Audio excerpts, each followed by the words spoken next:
Tell us about the tattoos. Shut the fuck up, you little prick. But then I've got the Phoenix. Hey, prick. So I'll take it from Bob every day of the week. Absolute disgrace. I'm sure no one will mind. Move him out of here, Derek. Ricky Hatton didn't go over for his fighter because he risked getting abducted and sold into sexual I never said that. Both have been rape victims. I'm not watching Frank Buglioni live on a Saturday night. You're out of your mind. Jesus Christ, get yourself a life. He's actually a priest. Yeah. It's because his brother John Fury eye gouged him. What have I told you all this time? He's going to end up sucked out, fucked out, looking for a handout. Boxing nutters messenger group. I'm gonna be the king. J-Pump, you know what I'm saying?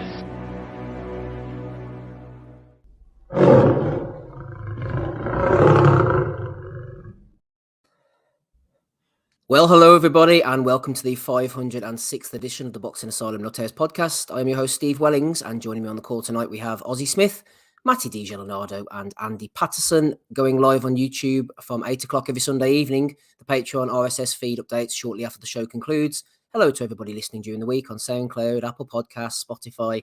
Don't forget to leave a review on the podcast player of your choice throughout the entire month of January. Nothing less than 5 stars is acceptable. Don't know why I bother saying that, because I don't even check to see if anybody's left any reviews. If you have, thanks very much. Maybe I'll have a look during the week and see. What? We have over 130 5-star ratings on Spotify. Oh, right, okay. I just looked at a moment ago. It was over 130 5-star ratings. We're obviously doing something right, and the people love what we're doing. Those 5-star ratings, those are earned, Steve. They're fucking earned. So on Spotify, I don't use Spotify. Are they able to write something, or is it just the stars? I don't know. I'll have to go and check through that. Yeah, we'll have to have a look through that. I know on the iTunes there's about 300 or 400 odd, and they're not all 5 stars, granted, but over the 10 years or so, we have accumulated quite a few on iTunes, Apple Podcasts, as it's now known. But yeah, well done. Spotify, go and leave us a 5-star review and write something if you can. If you can't, we're not going to hold it against you. Not really a great weekend of boxing. Andy. That is a mild understatement, that one, mate. Jesus. You weren't enthused, were you? It's fair to say. Fucking enthused. I had 2 options. They get up and watch that card or take my daughter swimming. So I actually kind of draw the short straw, because we knew last week that it wasn't a great offer, was it? I've moaned about ESPN Top Ranks cards obviously in the past and that, but that was one of the worst fights that I've seen for a long while. If it happened a month ago, I think that would have been the nail in your coffin, Andy. I think it would have fucking killed you in the state you were in. No, mate, I'll tell you what fucking killed me. The state that I was in was, who was it? Who was it who called out Manny Pacquiao? Mundine was called for that fight, I think. And then Conor Ben's calling him out. I'm like, what the fuck is going on here? You're calling out retirees. You're calling out Kell Brook, retired. You're calling out a guy who's a weight division. Doesn't matter anyway. Last night's boxing was absolute shit. The only positive I can say is that Jagba just basically kind of like stands behind his jab, and it is a good jab in that. He drops it head, body. Yeah. But he's too robotic. I just think he thinks too much in that as well about what he's trying to do. He doesn't change the angles. Infighting, this isn't there either, I don't think. Uppercuts, no uppercuts. That guy he was fighting, what was his name again? Steve Swan, what his name was? Stephen Shaw. Yeah. He never really, from what I heard about him anyway, he wasn't really a guy to throw a lot of punches or kind of like really kind of set his traps and that. He just seemed to kind of pick his moments when he was wanting to work, but it wasn't much, I felt. And it was, it was one of the worst fights you'll probably see, and it was 2 weeks into January. Bourne, I'll just say that, Bourne, jab, occasional right hand, It's not even Vladimir Klitschko-esque, for example. Moved his feet decent, stopped him for getting into a brawl. I think he's maybe a wee bit kind of shaky about the chin, so maybe he doesn't want to get involved as such. Just use his attributes and keep it safe. But I think he'll remain at this kind of level opponent for a wee while yet, to be fair. I don't think he's in any way, shape or form challenging anybody in the top 10, 15 anytime soon. I just think he's an accident waiting to happen. Yep, he certainly is. The undercard, there were a few decent fights. We'll get onto that shortly.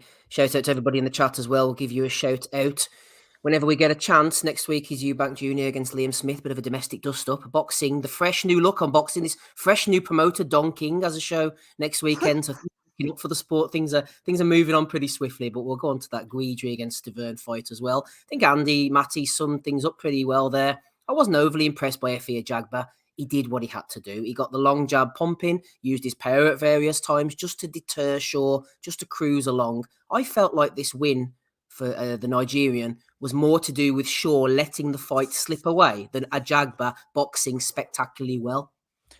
Yeah, and fair play to Chase Athletics, who said it's a distance fight. Yes. He definitely called that. It was tight on the card, so that was a really safe move. Did I not call that last week as well?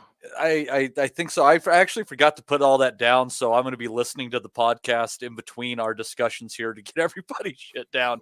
I think we all picked Villanillo as I remember, so that was stupid. But as far as Shaw versus Jogba, Steve, I think Bradley hit. I think it was Bradley or maybe it was Ward that mentioned it, and it was the idea that Shaw has been a sparring partner for so long. He's got that sparring partner mentality. He reminded me of late stage Malik Scott. Honestly, you spend so much time giving people good work in the gym, but not trying to push it to the limit, and you end up just with that mentality. Every time that he decided to push Ajagba back, Ajagba was not capable of doing anything. But then he wouldn't do it. Shaw was perfectly content to move around the ring, take very little damage. Again, like I said, sparring partner mentality. Absolutely disappointing. I'm glad the crew called it out, and it said neither one of them wanted it, and it basically, called them out for having this great spotlight on ESPN and phoning it in. It was a terrible performance from them. I think the right guy won that 96-94. It's probably about what it was. I thought that Shaw probably won 3 of the first 5 and then maybe probably won the 10th. So give the rest to Ajagba, and there you go. That's 6-4. And it's. How did you score that, Matty? I thought it was about 6-4. I thought it was about what the judges had it. It was about 96-94. I thought he maybe slightly. I thought it was maybe kind of too close. I thought he maybe was more dominated it, but I think you could have had that a wee bit wider. But I think the first 5 rounds in general they were just so uneventful in particular that it is. Kind of pick your poison, right? Like but I think from like 6 through 9. I think Ajagba dominated. I'd be shocked if the judges gave Shaw any of those 4 rounds. So give Ajagba 2 more and he's got it. You give him 3 more, I wouldn't complain. He might get the W in box rec. His number might go up to 17 victories, but he didn't win that fight. And I'll tell you who really lost that fight, Steve. All the poor sons of bitches that watched it from bell to bell like me. We fucking lost. We are the losers last night. More than Stephen Shaw, more than F.A. Ajagba, for putting ourselves through that immense fucking suffering. Unnecessary. And the Brits and Irish stayed up and watch that as well. What was it? Up till 4 o'clock in the morning or something? I'm too washed these days to be pulling that shit off. Yeah, I watched it the next morning. I didn't stay up.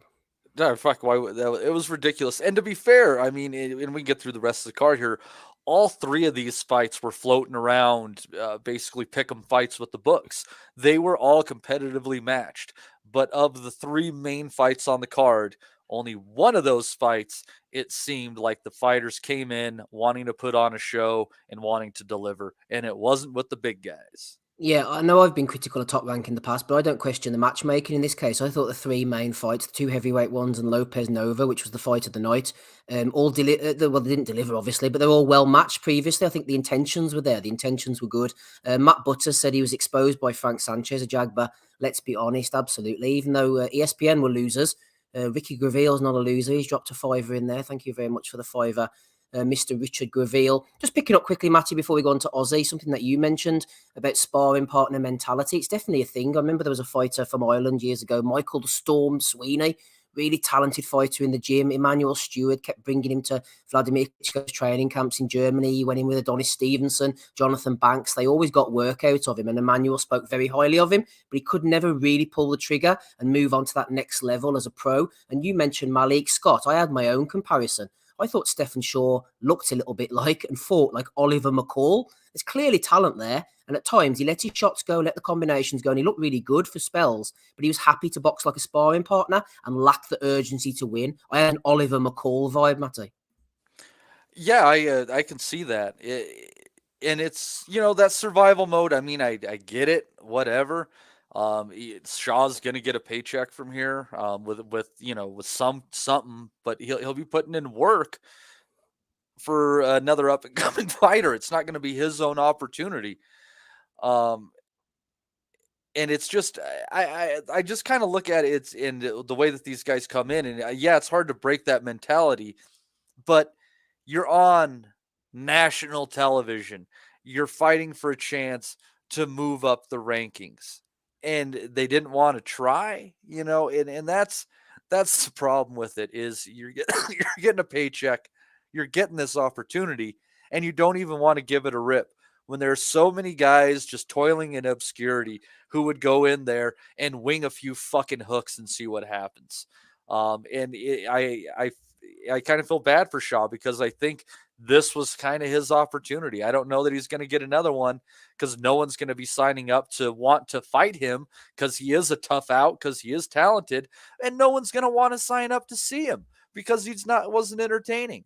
So he's in a very weird position now, and Ajagba's probably going to get maybe a Jared Anderson fight, which is interesting. But Shaw's going to be stuck in sparring partner land, and fine, you'll earn a living, but what are you going to do when you're 40 years old, man? Fucking bad time to phone it in. Sit on the air like us, I suppose. Shout out to Andrew Thickett, a Facebook. He's always good for a thumbs up and a Facebook comment. Is Andrew? He said, "FA sparring partner stopped throwing jabs and body punches after a good few rounds." Yeah, maybe to prepare him for the Shaw fight. Good comment there. 1SG UK says, "Which heavyweights the Top Rank have to match him with going forward?" Aussie, I think Matty threw out a name there, which immediately came to my mind. But if they don't want to put a Jagba straight in with Jared Anderson, why not put him in with Johnny Rice? He got the win against Vianello. You could see a Jagba against Rice, the winner. You'd assume to be a Jagba going on to fight Jared Anderson, keeping it all nicely in-house there. Yeah, that would make sense. What's it called? It's just not. There's not the. I think Andy said he's going to be treading water at this stage for a little while now. The fight itself was just a complete waste of my time, really. It was dire to watch. It was boring. But Jagbino showed, decent enough, boxing ability behind his jab. But he reminds me of a gun-shy fighter.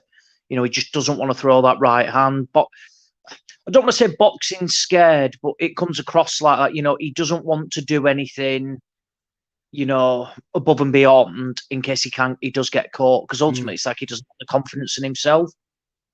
So yeah, I think that Rice win last night upset, that Guido Vianello, I think he was hyped up a little bit, wasn't he? When he first turned over with S-Jam, he was the next big thing, and actually now he's had a couple of blemishes on his record. That draw first up, that loss last night, albeit, it was ruled down to a cut as well. But that's saying, it's going to be one of them. They're going to be looking at someone stateside. I can't see them wheeling out, anybody of a threat. Did he wheel out, someone like that, Jonathan Rice? Dare I even say someone like Trevor Bryan, maybe as well. Ex-WBA champion, again, doesn't really pose a threat. But yeah, it wasn't a fight that gets you excited, from where you want to see, young, I say young heavyweights. You usually want to see, big performances, big knockouts, and last night was basically the polar opposite. So I don't think there'll be too many people clambering to watch FA Jagba again, which is a shame because when he turned over and essentially just before he got beat, he was banging people out. It was exciting, wasn't he? Yeah, exactly, and that's all you want. Look, I understand, that every fighter can have a stinker. It happens. But like this is happening it's happening more often than it should do now. So as I've said, I agree with what Andy has said. They're going to be treading water with him for a while now, and probably wait until that Jared Anderson fight is ready. I don't see them making that next. So it's just going to be someone, essentially an absolute no mark as such. They'll be in with next, and I think they need to try. And if a Jagba wants to be a threat in the division, he needs to start throwing that right hand again and start knocking people out, going back to doing what you do best. But you can also use, that jab to an advantage to set people up. And this is what I always say, people slag Deontay Wilder off. He's no technique, he's no this and he's no that. But he knows what he's good at. And it's a fantastic weapon. And so many people become, afraid to do stuff. Wilder, he has been hurt, but it doesn't deter him from sticking to what he knows, and that is unleashing that right hand. If you remove that from Wilder, it'd be nothing. But he sticks to what he knows, whereas a Jagba, because he knows he's been hurt, he's gun shy. Like I said, he boxes like a scared fighter. A bit like the Joshua performance, actually. When he boxed Andy Ruiz, he boxed not to lose, rather than go there and be like the wrecking machine he once was, as such, going out, banging people out, excitement. And that Ajagba, performance, it did more harm than good. Yes, he got the win, but he completely stunk the place out. Matt Butters says you only know the power is real with fighters if they continue delivering KOs as they go up the levels. Absolutely. Ajagba with his string of decisions stinks to me of someone whose power is overhyped, does he? Yeah, I agree with that. Look, he can clearly dig. Like, I'm not saying, he's just bangs out complete, like tin cans and stuff like that. No way. But what I would say is that what's it called? His power may not be there completely. So, yeah, it's a fair comment. You see it sometimes, don't you?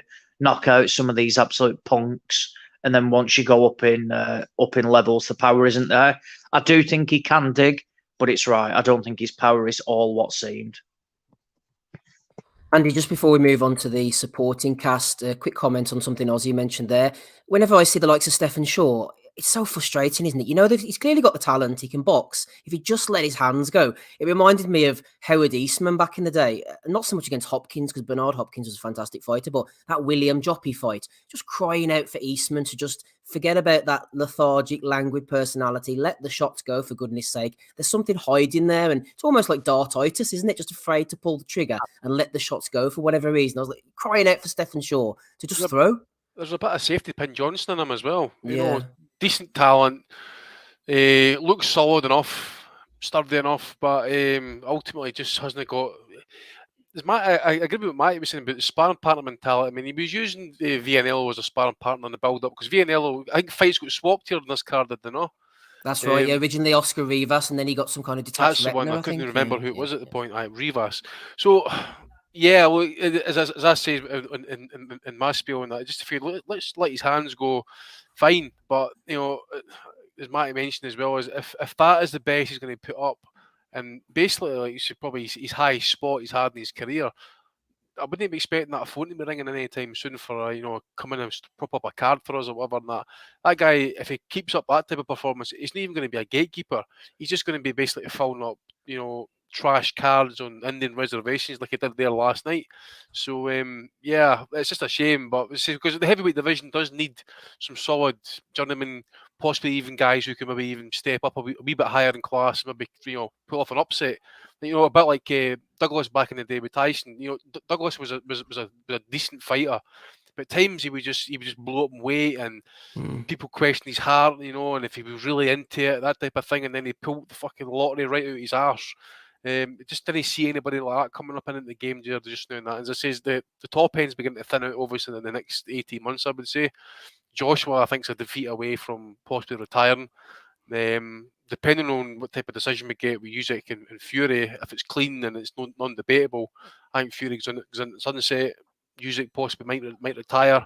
So we'll leave it open for basically Wilder to try and step in there and maybe reclaim all the gold. But I want to see Joshua fight Wilder, but I'm not too sure. Eddie's a master of like, oh yeah, well this fight can be made in half an hour with and that type of shit, and then fucking here we are years later still Half a waiting. decade. I know. So it's just you've missed your boat. You've missed your max dollars with that fight now as well.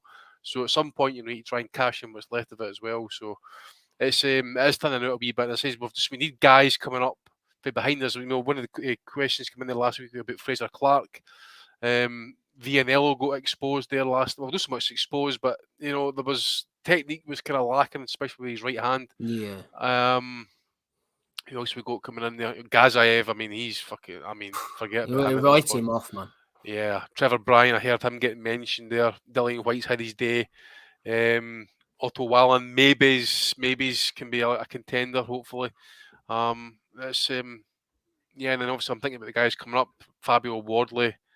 Big Jalalov, no really kind of setting the heather on fire now as well. Is he? Big Daichko, who I remember him getting iced in amateurs off. Yeah, he's disappeared, hasn't he, Daichko? Yeah, he's kicking around about the top 15, one of the bodies and that as well. And then you got Jagger Kabayel still ranked. The guy never fights. How has he fucking got a ranking these days? And must be managerial or promotional with some of these guys, because you mentioned Daichko and Kabayel. They have good wins and they've got a bit of momentum. They just disappear off the flipping flat earth and they're away.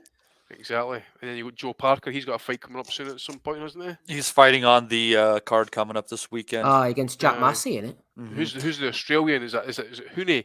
He's had hand problems since he turned pro or after the Olympics last year. Puncher's hands, yeah, absolutely. What ESPN mentioned was that there's a high likelihood of Ajagba facing either Dubois or Joyce next, actually, as I recall. Ajagba? I don't know why they put him in with Joyce. Maybe Dubois. Although Dubois got a title as well, hasn't he? I don't know. Yeah, got too much to lose to fight someone like Ajagba, unless it's a big fight, you'd think. Or if he's positioned in the rankings. Well, he was 16 before that fight last night, so that should put him in the top 15. Why would they fight a top 15 guy then? A dangerous puncher for all of his limitations? That doesn't make any sense. I don't know, man. I don't know. Oh, well. Right. Yeah, just before we move on here, boys, MTK Enforcer, Rick Graville, Aussie, wants to know, I mentioned dartitis earlier. What's your opinion on Keith Della's spring-loaded darts? As I told Porky when I went on his channel pre-Christmas, I have no opinion on Keith Teller's spring-loaded darts. There we are. That's that answered, Mr. Graville. Thank you, Oliver. Moving on, Matty, we'll go on to you for the undercard. We've already touched upon Guido Vianello. It's no secret. I don't really rate him, to be honest. As Andy mentioned, he's awkward, he's slow, doesn't really throw the right hand very well. One thing I think he did do well early on was he was active enough to ensure that Johnny Rice didn't get any confidence. Because if you remember in his fight against Michael Coffey, Rice backed Coffey up, visibly hurt him, grew in confidence as the fights went on. But in the most part, early on here, I thought Rice was very passive. He was slow. He was fat. He was lumbering around, waiting for the final rounds. Little did we know, he was one punch away from turning it all around very quickly. Yeah, it was an exceptional right hand that Rice landed to cut Vianello up, and that created a shit show afterwards with what happened. So it goes another round. I think he cut him in the 6th. I think it went into the 7th round. The referee stops it, has the doctor take a look, says, this can't go on any further. Then the referee, Benjay Esteves, goes and he asks for scorecards. When you go ask for scorecards, you're saying that it was by a headbutt. That makes an accidental foul, and you go to the cards. This was and this is on the Indian land where their commission doesn't use instant replay. So, and he said he thought it was by a headbutt. Well, someone came up there and said, no, I'm positive it was by a punch. So Esteves goes down there with the commission and checks out ESPN's replay and finds that it is from a punch. So that was the most entertaining thing. You had that one right hand, and then this absolute fucking shit show that was going on with it as far as figuring it out. And I kind of wonder if it'll stand, because it's weird to change your rules if you say you don't allow for video replay, and then in the instant you're like, oh, let's go check the video replay. I don't know. I think Vianello would have a little bit of a coercive argument that it should have, even though it was caused by a punch, that it wasn't within the rules. You go by the referee's original call. And I'd have to assume he was up on the cards. But regardless, we see where as interesting as Vianello is going to be. He's obviously limited. Rice is still going to be a good test for some up-and-coming heavyweights. I wouldn't be shocked to see him against Jared Anderson, but it's just a shame. Like, that right hand was good. It was entertaining watching him try to figure out, punch or headbutt and all that shit.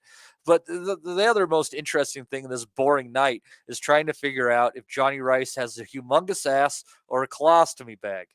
I don't know. I haven't figured that out. But it's camera does him no justice. It looks like fucking he's got a chair behind him. I think Matt Butters there, Matty, makes a good point. And the comms said this as well. I'm not a fan of the comms on ESPN, but if it was a headbutt, I mean, look at the state of the cut. It was an absolute monster. You would have seen a huge clash, blood pissing everywhere. You would have known if it was a headbutt. It wouldn't have just been a scraping of the heads together. Oh, Esteves did a terrible job.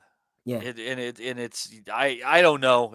You'd have to get in his head and see if he was trying to be company man or what. But that was an incredible shit show. Good for Rice though. He's got 3 good wins in a row: 2 over Coffey, now 1 over Vianello, taking out some prospects. So it's he's on the way up, and there's places for him to go. Vianello's on the shelf for a while because that was a nasty cut. I think he might retire. If you're vulnerable and shit, and he's a policeman, like he's got a job and everything. Why would you carry on? Yeah, it was. He just might decide to hang him up. You're very well right. I mean, that was a bad cut. Looked like he had 2 fucking eye openings. And interesting fact they said on the broadcast last night is that Guido's family runs like the most successful tennis academy in Italy. I had no idea. So there you go. The Vianellos are tennis entrepreneurs. Man. Yeah, good to know. I know that replays are in effect in certain places, but not on the Indian reservation. I think before, when Baturbia fought Gvozdyk, there was an erroneous call on a knockdown or something, and they called in the replay in between rounds and sorted that out. So it is available somewhere. This was the talking point of the fight, Andy. We all went for Vianello before. It looked like he was odds on by one way or the other to get the points win. I'm actually going to credit the referee and the commission here. I know, technically speaking, Esteves wanted to give it a no contest. Vianello was kind of hard done to in that regard, but there was no replays in this jurisdiction. Originally, Esteves was saying that he saw the headbutt, as we know, no punch. It clearly showed on the screen that the cut, which was absolutely horrific, had been caused by a punch. They then went and watched the TVs at ringside, accepted the clear replay, and changed their minds. Now, some people in boxing, especially us men, let's be honest, can be particularly stubborn sometimes. We've seen it many times before. The wrong decision has come to pass because of pure stubbornness and refusing to change your mind. So even though it wasn't quite in the rules, fair play to all involved here, I think, for making the correct decision, because it could have gone a different way. Yeah, I suppose, at the end of the day, if we've got the technology, we've got to use it. I think it's only fair. But at the same time, you just wonder, if Vianello's team might even put in an appeal, because as you say, if it's not in the rules by that commission, then it might stand. It might stand to have an appeal. Who knows? But I think I mentioned last week that I was not impressed with Vianello. I think I picked him to win by points purely because I don't think I'd seen much or seen anything at all with the opponent. But Jonathan Rice, sorry. It was a hell of a shot, to be fair. It was instantly. I mean, you could literally, as Vianello pulled away, the blood's instantly kind of dropping onto his torso, so you could see clearly, off the replay as well, that it wasn't cut before the punch landed. So definitely the right decision was made in the end. As we mentioned about Vianello and that, it's clear, as Matty says as well, it's clear that he's not going to go very far. I personally think anyway. He doesn't really need it if he's got all the kind of success in the background as such. But I just can't believe that guy Vianello is kind of doing co-main events and stuff. No doubt, I'd imagine some people would have put their money on him, Matty possibly. But these are the type of guys, and I took under 8.5 rounds actually, Andy. Did you? Yep. Well, you need to take up some of those losses you made to last year, at $240 that you lost last year. Actually, I put in my blackjack winnings actually, Andy, and I'm only down about $100 last year, so not too bad. Response, that's what we need. Slow-footed. His punches are just very obvious, and as I mentioned as well, the right hand, the straight right hand, is practically non-existent. You get Buddy McGirt in there, you're likely he did. What's his name? Oh, how was chasing all the bag money? Littlejohn or Littlejoy, whatever his fucking name was. Chris Lovejoy, him. So yeah, no great, and they say it was a horrible cut.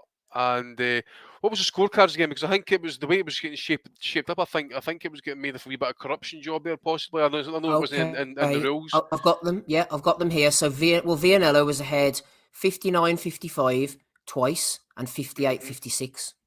There we go. I think that's totally fair. I thought he probably won 5 of the first 6 rounds. Yeah. So he was going to get fucked on the fact that the referee claimed that he saw ahead, but I can't, it was clearly obvious. Especially when I was watching it on actual actual live run at the time rather than kind of short replay. You could see there was a punch that caused the cut.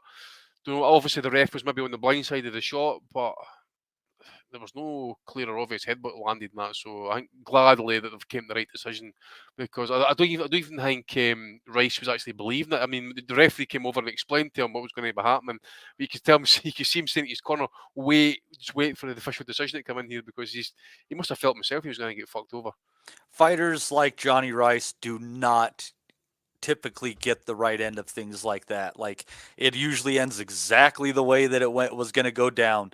They try to call it in some way favorable for the undefeated prospect and screw over the journeyman. So it's fair play, to Johnny Rice for getting justice in the position he was in. It's a very uncommon occurrence in boxing. Yeah, justice for Johnny Rice, Ozzy, I suppose, getting the win over Vianello. We all know is not great ever since that draw with eBay, that sort of shocking 8-rounder or 10-rounder against Jay McFarlane. Johnny Rice is a bit like a kind of upper market Kamil Sokolowski, and he's finally got his day in the sun here. He's on a nice little run, Oz. Yeah, I agree with everything that's said, and I thought it was quite amusing what you said, Steve, that basically Vianello is simply shit. And when you've got a good job, just ultimately jack it in. Like I said, he was hyped up when he turned over with S-Jam, was matched favourably. And like I said, when you've had, what is it? That was his 12th fight last night, was it? Yeah, 12th fight. And then in your 11th fight, you're fighting fucking fat Jay McFarlane, who is just awful, area level at best. You're thinking, well, what sort of a development fight is it for you? He's just not very good, and that's fine. I mean, the fact that his family own, like a tennis academy in Italy, must be doing well for themselves. It's very rare that you should. I always say about records. You can bounce back, but you've got to have some realism as well. And can you see this guy learning enough to go on and actually make a real name for and get to a decent level in the sport? Absolutely not. Sums up basically a typical Italian boxer, really, when we used to see him on all the matchroom cards. A lot of them garbage, padded records, and when they come up against somebody who basically hits them back, they get beat. And like last night, he was winning, but still, though, it wasn't really that impressive. Jonathan Rice, like you say, probably the American version of Kamil Sokolowski. Can certainly get the wins when he wants to. 3 wins in a row now. There'll certainly be more work for him as well. So, it was. I think the fact that we're having to go into detail on the 2 fights itself just shows how drab a weekend it was, really. The only way is up with a bit of Kim Clavel for Matty shortly. Before we go on to that one, let's have a look over the undercard. I actually saw most of this, Matt. You can pick out the bits and pieces that you saw.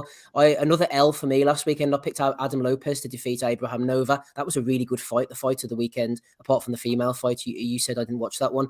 Nova getting Lopez down a couple of times, won pretty wide on the cards, but it was a competitive fight. Lopez had success with the left hand. Also further down that card, Brian Norman Jr. Been keeping an eye on him since about his 10th fight, because his dad boxed, and no other reason than that. He looks pretty decent.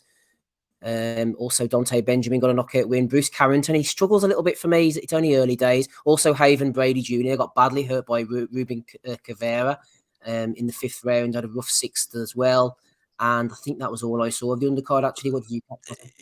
If that fight with Brady had been a 10-rounder, Steve, I think he would have, at the very least, found him in a very similar position to Rashidi Ellis last week. Yeah, by stoppage, not on the cards though. One judge gave Brady every round. Yeah, that was. I thought that was ridiculous. There was definitely some ridiculous judging this weekend, but Brady, he's lacking. and his grunting with every punch is absolutely annoying. God love Tim Bradley for calling him out on it in so many ways. It's there's a lot of talent there.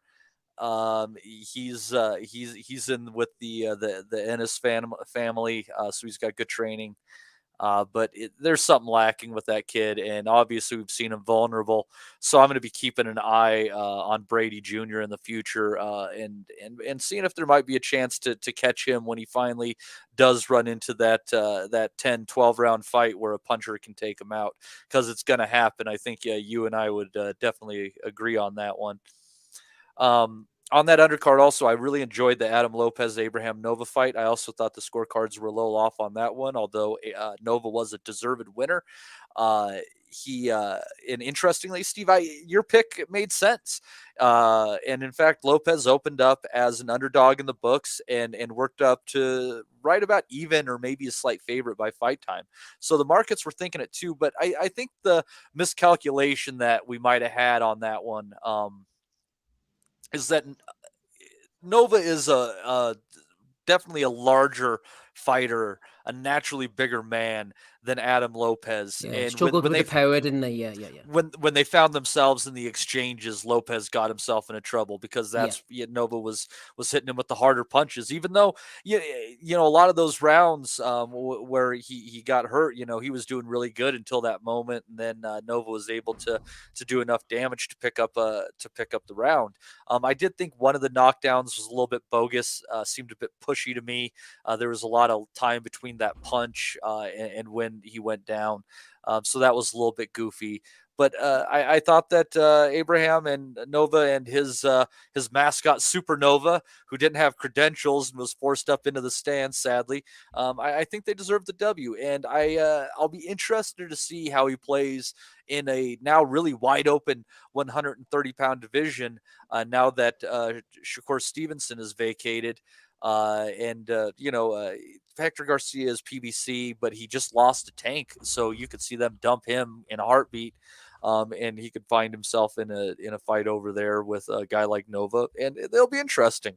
I think despite that early loss that Robesi Ramirez had, he is a tremendously talented fighter, and he has a good offensive arsenal. And looking back, I don't think, in 2 or 3 years, anyone's going to look at that loss that Nova had to Robesi Ramirez and think it's embarrassing. It's just going to look like he lost to an exceptional fighter, and it happens to anybody. And Nova stock is going up. We'll see if he can make some noise, like I said, in a very wide open 130-pound division. Yeah, Ramirez going in with Isaac Dogbane next. Andrew Thickett says Italian's been weak since Mussolini, to be honest, as a second generation or whatever you are generation Italian. Matty, do you miss old Benito, gone but not forgotten? No, I generally hate fascists, Steve, and the new party in Italy. The one gal from that party in 2014 said that they're the heirs of Il Duce. I'm not a fan of that, but when it comes to Italian boxing, we are not Il Duce, we are Il Duce. Definitely poo. I can't say anything good. The last decent Italian boxer we had was Leonard Bundu, and he was an immigrant. And now they're trying to keep the immigrants out. So Italian boxing is fucked, Steve. Remember Michel Piccirillo? Remember him? Yeah, Piccirillo had some good fights. He beat Corey Spinks, didn't they? He did, and then didn't Vernon Forrest beat him up pretty good when Vernon came back? Yes, and, that's right. Yeah, I remember that. That was 2006, 2007-ish. But Piccirillo was a pretty decent fighter. And then there was there was a pretty decent cruiserweight, Giacobi Fragamani. He had a great fight with David Hay. Yeah, Fragamani was a good fighter, but it seems downhill for the Italians right now, both in politics and boxing. So, fingers crossed that my Dago brethren will get it together.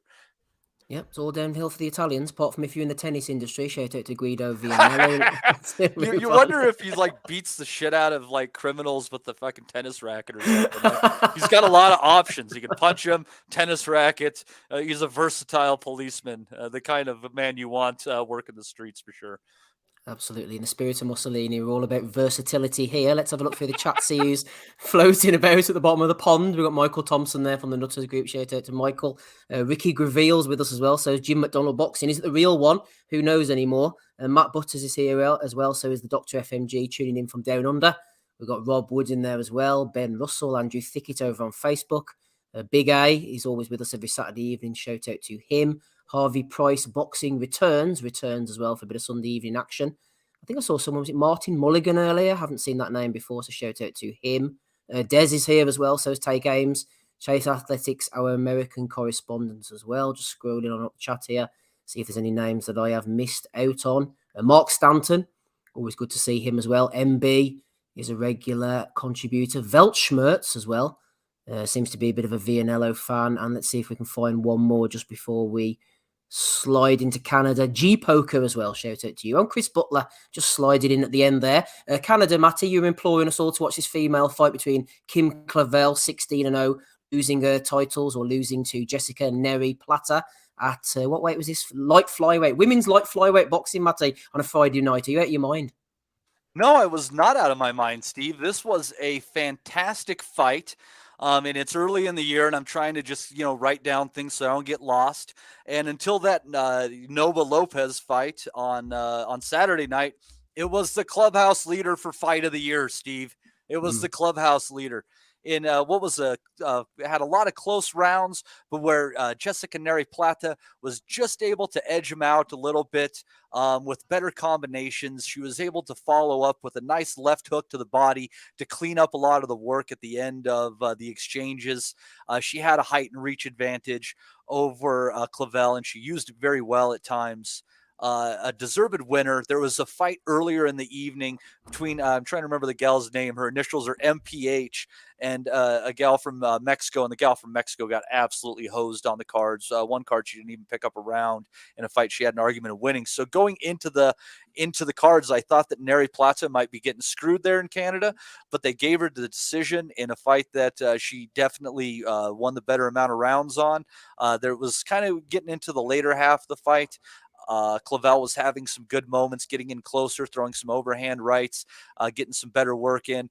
But Jessica was able to do a very good job closing out the show in a fight where she was a 5.5-1 underdog as well, Steve. And Joe Kennedy and I picked up a little bit of change on that one, man, Joe Kennedy. So that was it was a big upset in Canada, but the experience gap was huge with Neri Plata over her near 30 fight career at that time, having almost 100 more professional rounds than Clavel, and that experience really showed in the ring. And again, a very good fight. And for those people that dismissed watching it and chose to watch Ajagba against Shaw, they missed a far superior fight, because this was levels more entertaining than Ajagba versus Shaw was, 100%. Well, you have good company, Matty, because Matt Butters as well, of the same name, he says fight of the year already. He sat and watched it and scored the whole thing. So fight of the year already for Matt Butters. There you go. I think that Nova one, that might just be because there were some good rounds towards the end of the fight, the 8th and the 10th, I think. And honestly, Steve, that's something I didn't even mention right now for me. And it'd be a hell of a round to beat. I think it was the 10th round of the Lopez Nova fight is up for round of the year right now. But I wouldn't argue with Matt that you pick between the two for these first few weeks of the year, which is the best fight so far. They set a pretty high bar, especially for the female fight of the year, because it was a good scrap. And we got Amanda Serrano going in the ring here in the next couple of weeks. Alicia Baumgardner on the same card. I'm expecting them to maybe pair them in a match, which could be a scorcher in the middle of the year. I am expecting women's boxing to only pick up steam after the banner year that 2022 was, and because these fights, they do deliver a lot of the time if we're looking at the upper echelon of the sport. And they're a lot cheaper to make than the men's fights as well. So I think we're going to see more of them. And I really hope that we're going to see Jessica Neri Plata take on Sinesa Estrada at 105 pounds or 108 pounds for their belts. So that is definitely, I think that's moved into position to one of the top 5 fights I'd like to see in women's boxing right now. And considering Yvonne Michelle and Bob have a fairly decent relationship more often than not, I don't think that's going to be entirely impossible to make. So look for that one maybe to happen mid-year. Let's hope so. Women's boxing is picking up steam. You heard it here first, everybody, on episode 506 of the Boxing Asylum Nuthouse podcast. Our resident female fight expert, Matty, is here. So is Andy, Ozzy, and me, Steve. Let's have a look through the questions before we get on to the picks for next week and the previews, bit of prediction league, bit of value of the week. So we have a couple of questions in here. First of all, friend of the pod, he's in the chat tonight, Matt Slippery Butters has thrown in a question here. Andy, we'll go to you first on this one. Anyone is free to answer. Might be a good question for the pod, says Matt. Let's find out. After Fury and AJ pack it in and retire, who is the next big pay-per-view star that will cross over to the casuals? Do we even have one? It's quite a difficult question, this. We get this from time to time, Andy, because sometimes, I mean, the likes of AJ, you can see it a mile off, but the likes of Fury, at some point, people were picking David Price to knock him out. So they kind of come from the depth. Sometimes you're not really sure, and then they emerge. Yeah, I mean, I'm assuming he's talking about the UK, for example. I mean, yes, I think do so. Do you have one? So, I suppose the quick answer is no, really. Trying to think, really, what have we got? What's turned pro? Maybe Yafai, but he's a flyweight, so that's maybe not going to happen. Eubanks had his time, didn't really cross over as such. So yeah, Fury and AJ is probably it at the minute.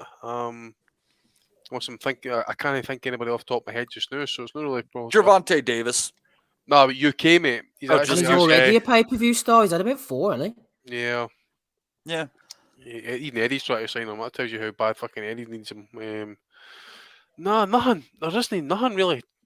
Ben Whittaker, somebody saying Ben there. Whittaker, Adam Azim's name get mentioned. It's a light heavyweight, light heavyweight.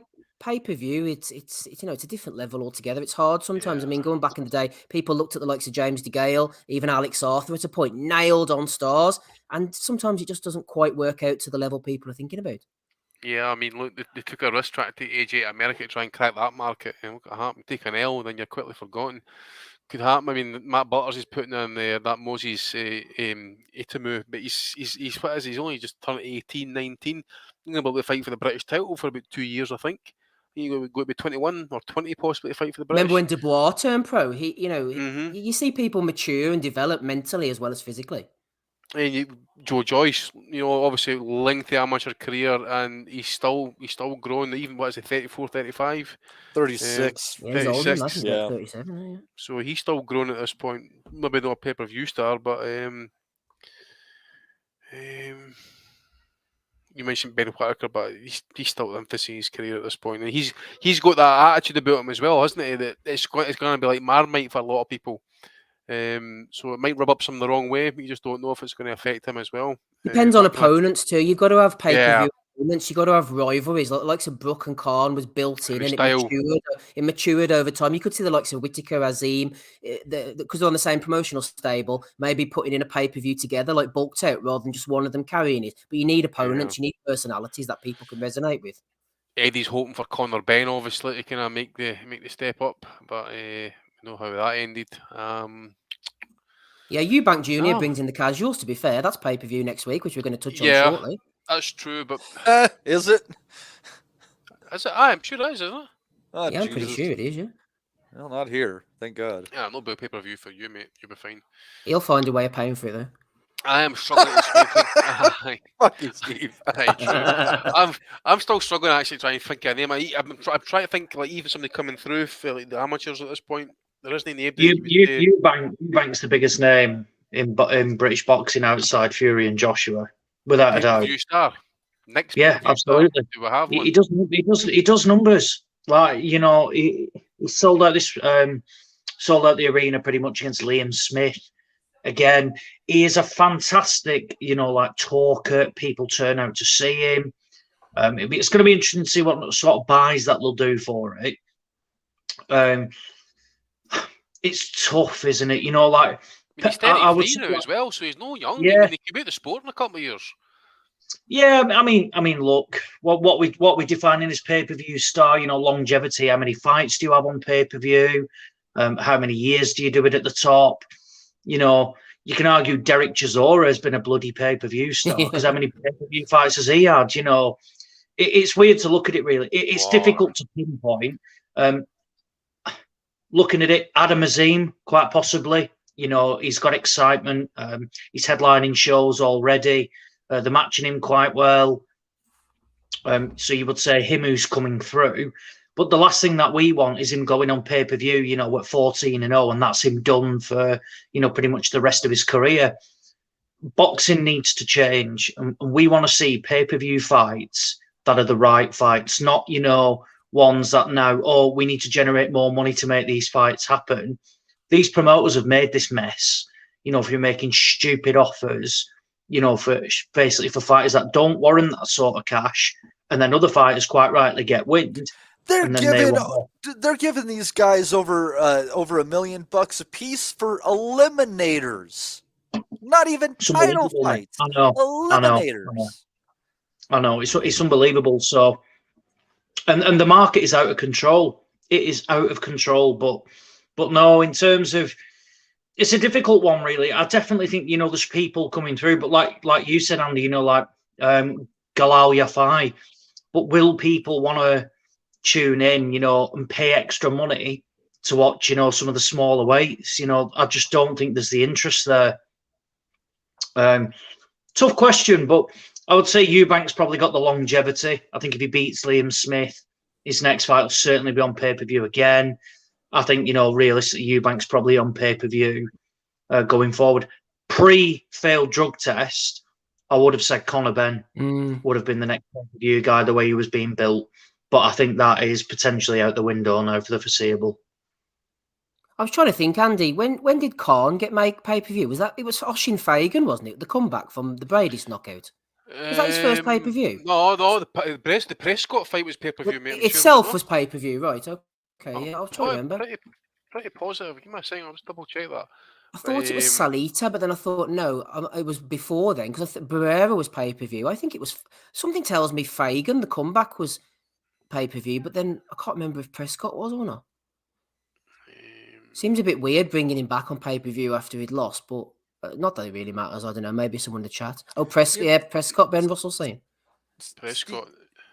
Steve, I got a hunch just throwing this out there. I think you're going to see a pay-per-view fight in the next 3 years. Barrera. Between the Barrera fight. Between Bam Rodriguez and Yafai. I think that is going to be something they'll build into a pay-per-view fight potentially. I think, because my feeling is just the match room and the DAZN fucking thing going on. Obviously, we'll see how long that lasts. But I do believe that Bam has the makings of carrying that Cinco de Mayo Mexican Independence Day pay-per-view torch that Canelo currently has. Just my feeling. Who did you mention again then? Sorry, Matthew, I was looking through the chat. Bam Rodriguez and Yafai in a pay-per-view fight. Now, how many pay-per-view fights will I have before that? I don't know, but I have a feeling that fight's going to be built up over the coming years. I don't think anyone would pay for that, to be honest. I don't know. I could be wrong. I suppose anything could be pay-per-view these days. You know, that'd be fun to get that on a Canelo, maybe on a Canelo undercard, kind of the way that they built Canelo up on Mayweather undercards. You know, do that for somebody else, because I think on my side of the pond, what really drives the pay-per-view market is more often than not the Mexican audience. And I looking kind of in the future, I think the Bam is going to be that guy. Just a hunch. Mm-hmm. They're still debating in the chat about Khan. Chris Butler thinks like me. It was Barrera, Fagan. I think it was fight, mate.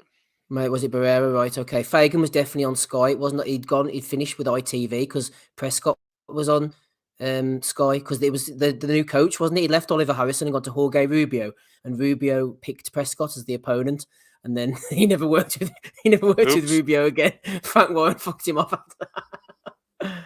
Oh dear. Anyway, that's a really entertaining 90 seconds of boxing. He came back well. He did well for himself, did Amir? Exciting fighter. Yeah, he did. He was a good fighter. Anyway, glad Donnie's not here. It'd take a half hour to finish this discussion now. We're getting to ring Andy later. Aye, I had Donnie on the phone to me last night. Oh, fuck me, man. He's branched into the world of boxing management. So yeah, I've been talking to him. Oh, fuck me, man. Why doesn't he branch into the world of Sunday night podcasts? I need to speak to you about that then, because I can't find hiding their tail of this fighter he's talking about. He's skiing in New Hampshire this weekend, I think, because it's a 3-day weekend. He's doing the things that well-to-do white people do in his part of the country. Yeah, but I know. Poor Donny. We pray for him. Anyway, Kevin's thrown in a question here. I'm going to go to you on this one first of all, Matty, because you're kind of the outside view, and then the boys can jump in if they want. Given these misfit boxers are gaining popularity and a lot of attention, what can the real boxers and promoters learn to turn boxing's fortunes around? I was just on BoxRec, says Kevin, to check the schedule, and not one show is arranged this weekend in Britain. Are the big promoters waving the white flag? They have no problem with conflict of schedule against each other, but won't challenge the upstarts. What's going on, Matt? I think part of the problem is that boxing hasn't learned how to use social media very well, and all these shit fights that you're seeing are social media stars. So they build up a beef, and they have a bunch of people watching their beef go back and forth, and then they get in a ring.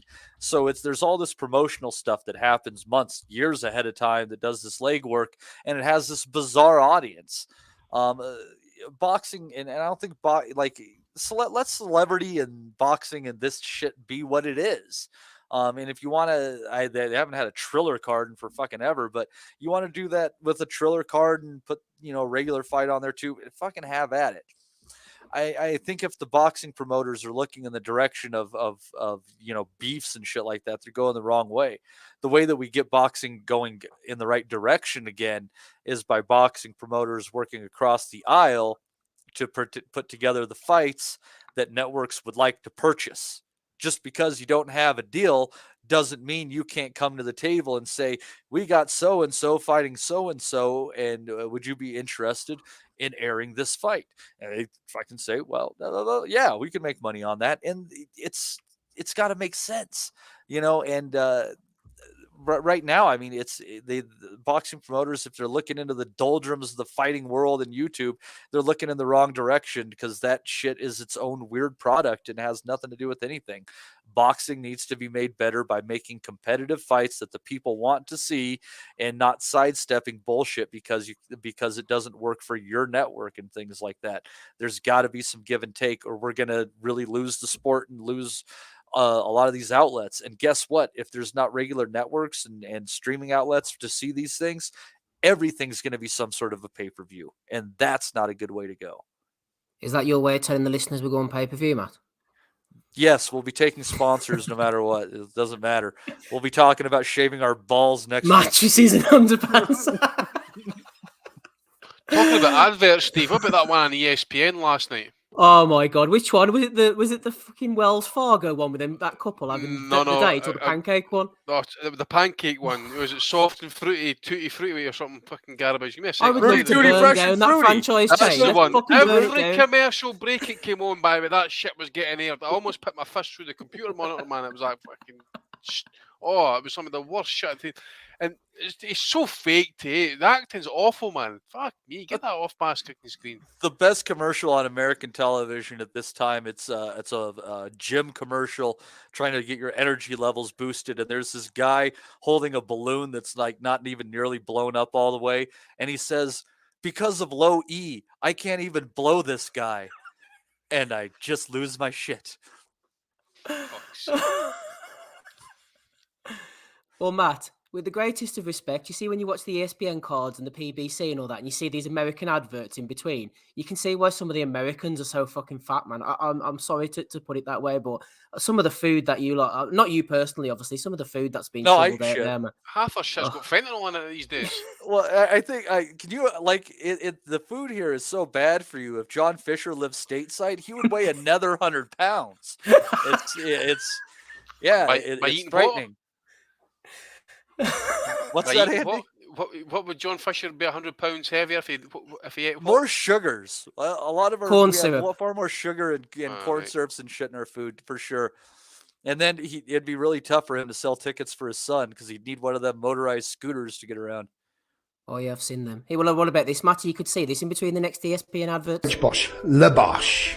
Spanish Bosch, Il Bosch. German Bosch, Z Bosch. Greek Bosch, Yamas Bosch. Welsh Bosch, Boyle Bosch. Scottish Bosch, Muck Bosch. There's just so many.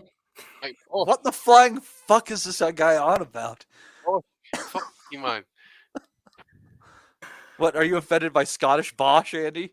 That's Are you that's not Boshless? Bosch. It should be cunt Bosch. Oh, I feel like we've gone off track here somewhere. Yeah, Andy, what about the Misfits? This is just something that's just going to be happening from now on, is it? I tell you what, Matty mentioned about Triller going by the wayside. Probellum have gone by the wayside as well. Yeah. But luckily, with these institutions have disappeared, but all of a sudden, just by chance, in unrelated news, you have the likes of Marv Nation, BLK Prime taking their place. So there is hope for the sport. I mean, when you talk about Marv Nation, for example, you had Regis Progress on Twitter kicking up fuck because his $1 million check hadn't it bounced when he fucking put it through. So at least he got that sorted. That Misfit stuff on DAZN last night. I think so, yeah. This is the company that was I think Chris Williamson posted on Twitter. They've had another $1 billion loss again, or $2 billion. Oh yeah, that's loss. up for value of the week. $2 billion $2 billion, mate. Fucking hell! Just shut the doors, close the lights, man, and fucking padlock the doors shut. It's failed. And you know, the fact is, I mean, was there a dwarf fight on this card? Did I make that up? Well, I don't know, was there? There was a dwarf kicking about. I thought it was Sugar Ray Leonard's fucking pal and a carnate coming back there. I mean, I seen him was it a weigh-in or something like that? He was getting pushed about the place like little man for fucking. What do you call Oh it? no, I saw that, Andy. That was a few months ago, wasn't it? Oh, was it? Yeah, I think so. That was on a different card, actually. Right. Yeah. Don't dismiss the little people, man. Lucha Libre fucking midget wrestling is incredibly entertaining. Watching midgets do fucking flips off of fucking the top rope and shit like that, it's fucking great. They're really entertaining. He got the short straw on his purse, though, apparently, so he says he wasn't fighting on his own anymore. No stunt or growth if it has a bad landing, then will it? Did you hear? Did you hear that he got kicked out of the nudist colony? Yeah, No. kept getting in everybody's hair. Pubic hair. Steve, but Steve, I used to date a midget gal, and it was incredible. Yes, I'm gonna have to cut this. Go on. It was incredible. I loved it when she would go up on me. Bet you used to hang her up in the wardrobe so you could bang her, eh? I don't think we've done Kevin's question justice here. But it sounds like a misfit kind of conversation, you know? Oh dear. Oh, the chat's some good ones here. Anyway, Ozzy, give us a I shout. can't believe that Matty banging dwarfs, man. What the fuck next? Even I haven't went that low. No, I didn't do that. It was all to set up the joke. It was all to set up the joke. Liar. Mussolini, dwarfs, and fat people. We've covered everything, right? Ozzy, quickly save us from this madness. Did you see the Misfits card last night? That's Ozzy's route, though. He's a fat people shamer. Tell us about the midget. Tell us about the midget Italian fascist. Tell us about the Misfits. That's obviously where we're going. I haven't got a fucking clue about no midgets. I don't know why these questions are being posed at me. I have no idea. But no, I'm not into that misfit stuff. I don't understand, why, what boxing federation, like, what does it come under? Because it's not under the British Boxing Board of Control. It's a complete joke. But one thing it does do, they sold out the arena again last night. I saw a thread saying that people were queuing over an hour to get into the arena, and from the first fight until the last fight, it was full. And I've seen, some boxers, come out after it, and I get it's a different audience and things like that. However, the one main issue in boxing is there's a big problem in that a lot of people will turn up for one fight. So, for example, Johnny Fisher's on the card. The majority of his, he does 2,500, 3,000 tickets. The majority will turn up, watch him, leave. They don't stay for the main event. They don't really care. They only watch one fight. John's for the fucking Chinese. That's where they're going. After they fight. Well, he's on a diet. He's on a diet now, so he's on a diet. So he's cutting down the Chinese. So I'm looking forward to seeing the weight loss journey with Big John. Anyway, though, whereas last night though, and it looks shite. There's never an atmosphere for it because you'll lose, like 2,500, people just leaving the arena because their fighter has boxed. And it's a big problem now. Does that owe to the undercard, being an issue? Basically poorly matched fights, yes. But at the same time as well, the promoters and the boxers themselves don't do enough to tap into, essentially the casual markets. boxing's an incredibly niche sport. We know that, you know, and it relies, you know, sometimes on the casual market, on the hardcore market, but a lot of it is on casuals. When, you know, when some fights are doing, you know, like 400,000 or 500,000 buys, that is because a casual market will tap into it. And these fighters need to do more of it in tapping into that. You know, you see it all the time. Oh, I need sponsors, this and that. Well, what will you do for these sponsors? You know, not just, oh, I'll put you on that. What will you do for these sponsors? Do something more. Try and tap into these different markets, because a lot of these undercard people, they're basically like Z-list celebrities or YouTubers, but they've got millions of followers. And, you know, there's interest in, you know, the full card from top to bottom. And ultimately, it will only go away when it becomes not profitable and successful. Now, DAZN, you've seen it himself. They're bleeding money. They're hemorrhaging it. If they can start, you know, getting subscribers off the back of this, you know, misfit stuff, they're going to keep continuing with it. And actually, they'll probably plow more resource into it rather than the actual boxing that they do, because they'll think, well, this isn't generating us subscribers, you know, whatever Golden Boy are doing or Matchroom, but this misfit stuff, we're seeing big spikes in subscriptions, and we'll stick with that. So the misfit stuff actually could potentially pose a threat to mainstream boxing, that if TV providers think we can generate cash from this, ultimately they're all businesses that will work. So it's, you know, it's not for me, but, you know, clearly people like it. You can't do, you know, like 10, 12,000 tickets by accident. I've no doubt the tickets will be cheaper, which again, I think, you know, is a problem in boxing. You know, the Anthony Hard fight against Beterbiev, you know, cheapest ticket, 55 quid. You know, it's not a cheap, you know, thing to do. If, you know, a couple of you were going, stuff like that, 3 people. Whereas, you know, previously, you know, I've been at shows where you can pick up a ticket, you know, ideally, you know, you may be in, you know, like the top tier, but you could pick up a ticket for, you know, the cheapest ones, like 35 quid or something like that. You're into that 55 quid. And then you look at ringside as well, you're looking at $1,000.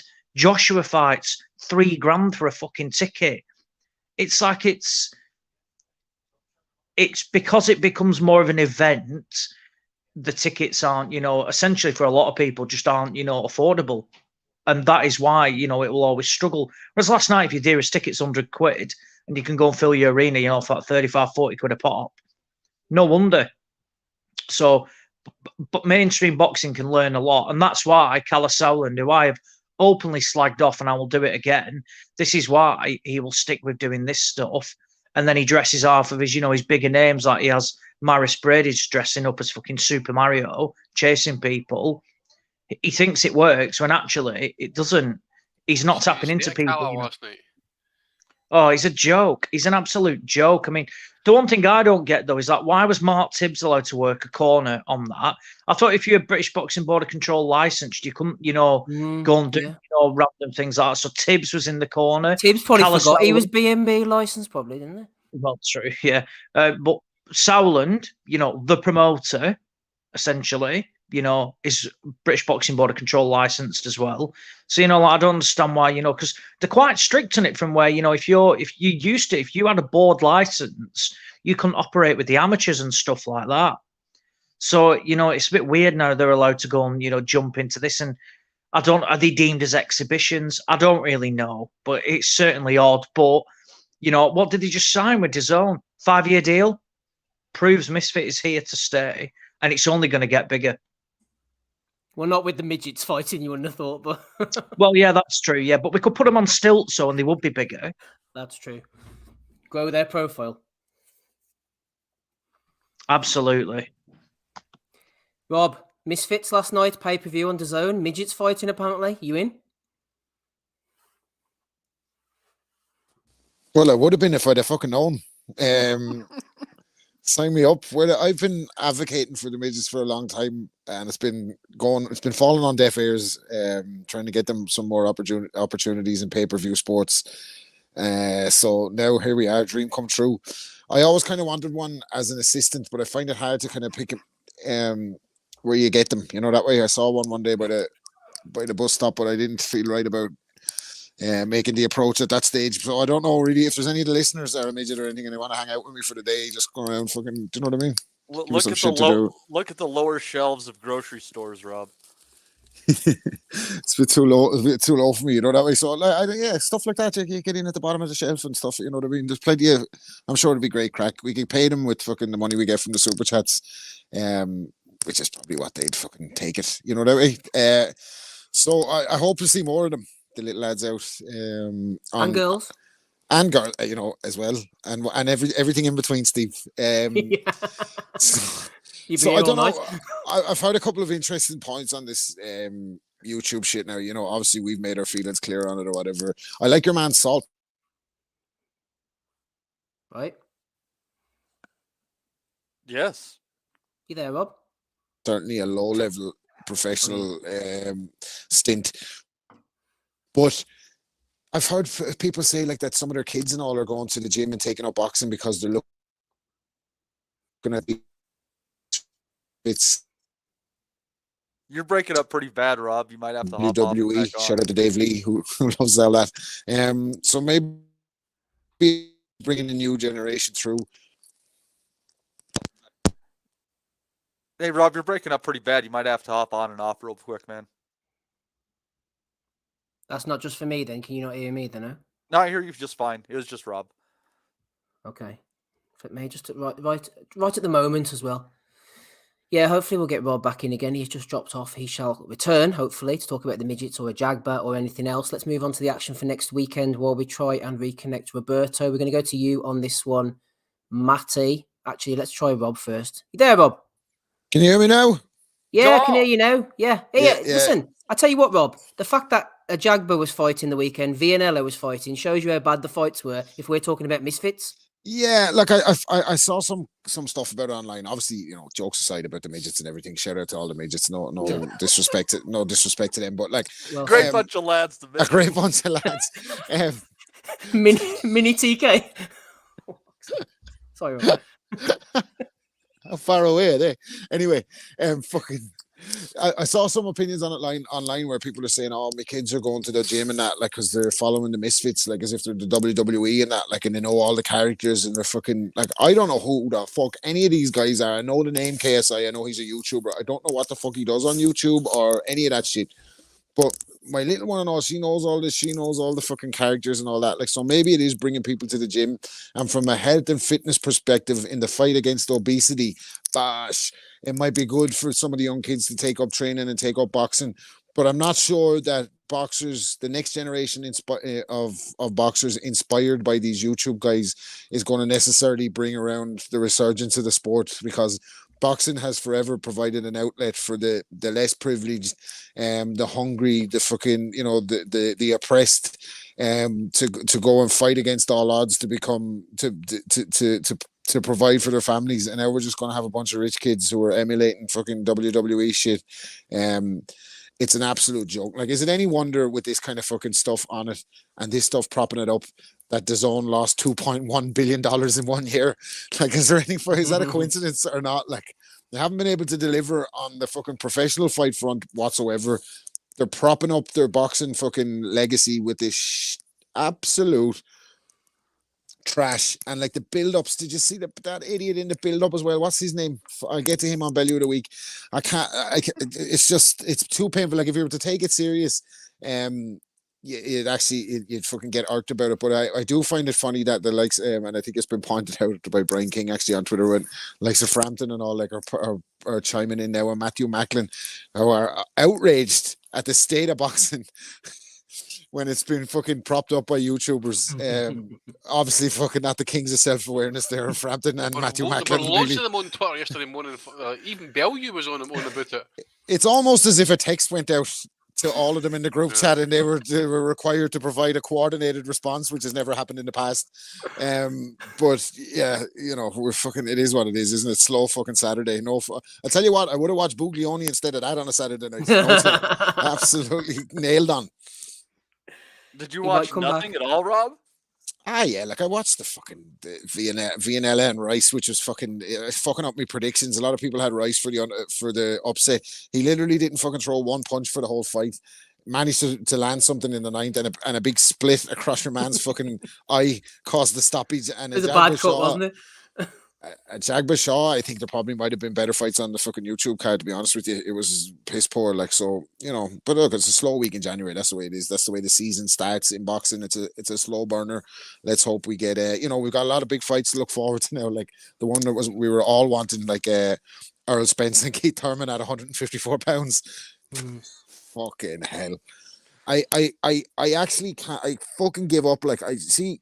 I put that tweet out during the week that Earl Spence charged his fans $70 for a T-shirt saying that Terence Crawford was next to only to go and announce a fight with Keith Thurman at 154 pounds for no title.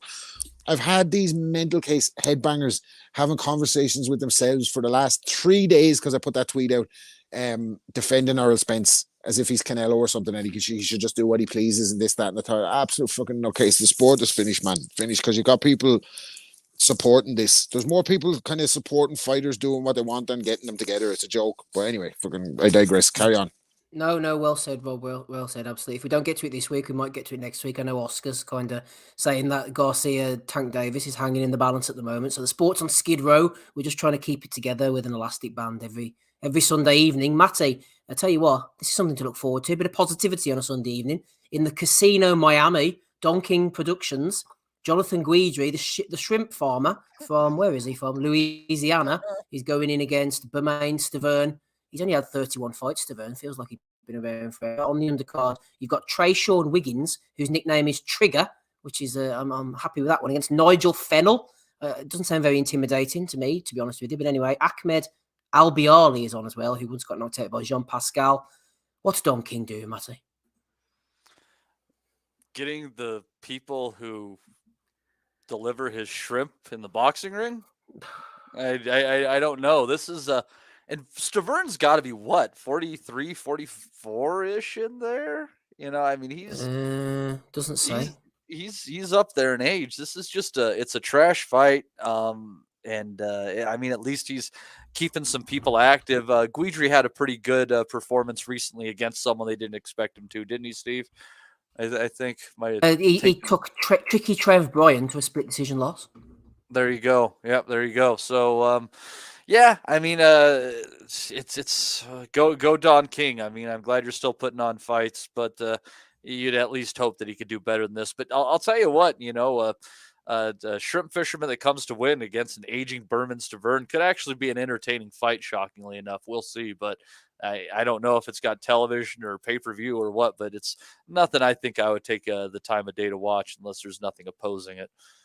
Yeah, I might watch it. I think the main event might be funny in a kind of carnival way, because last time Guidry knocked out DeCarry Scott, who's about 280 pounds, and that was quite entertaining. So these two fat sluggers might put on a decent show. So shout out to Don King, although he did get us a copyright strike for playing his shitty video a few months ago. So off you go, Don. Off you go. Right, let's move on to the Manchester Arena.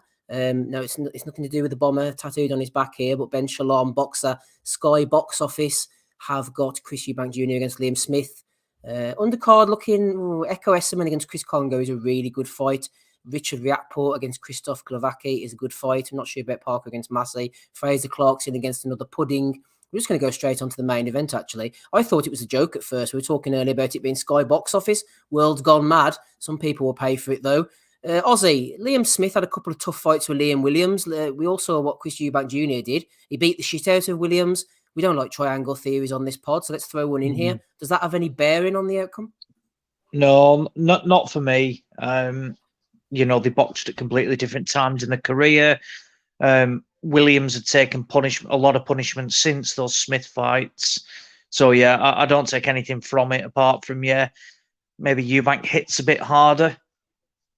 But that's it. But I would say Williams and Smith are two completely different fighters. I think this is a really good fight and a close fight to pick, actually. I think if you'd have asked me 18 months ago, you know, if there was going to be, you know, these two were going to fight who would win, I'd have gone, you know, very, very confident that Liam Smith would win, actually. Not so sure as much anymore. I think Smith is fantastic value from a betting perspective, because I do think it's close, and to get Smith at over 2-1, I think is a good price. I like Liam Smith. You know, I think he cops a lot of stick from basically because the family he's part of and the stick that the Smith brothers get. But I think Smith, you know, I think he's a very good, decent, well-rounded fighter. Is he elite world level? Absolutely not, no. But he gives, he's a difficult night's work for a lot of fighters. I thought he was jobbed in Russia.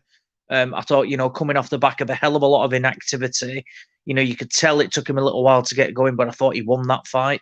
He's come back, he battered Anthony Fowler, and I think that's what Smith is very good at, showing the levels. He doesn't carry opponents. When he can get them out of there, he can do, and he beat up Anthony Fowler well and truly.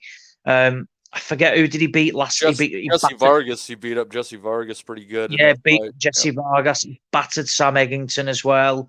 And then who did he beat last time out? Oh, Hassan Marquinhos, which, yeah, there was talk about that, but I thought Marquinhos basically jacked it in, to be honest. Bottled it.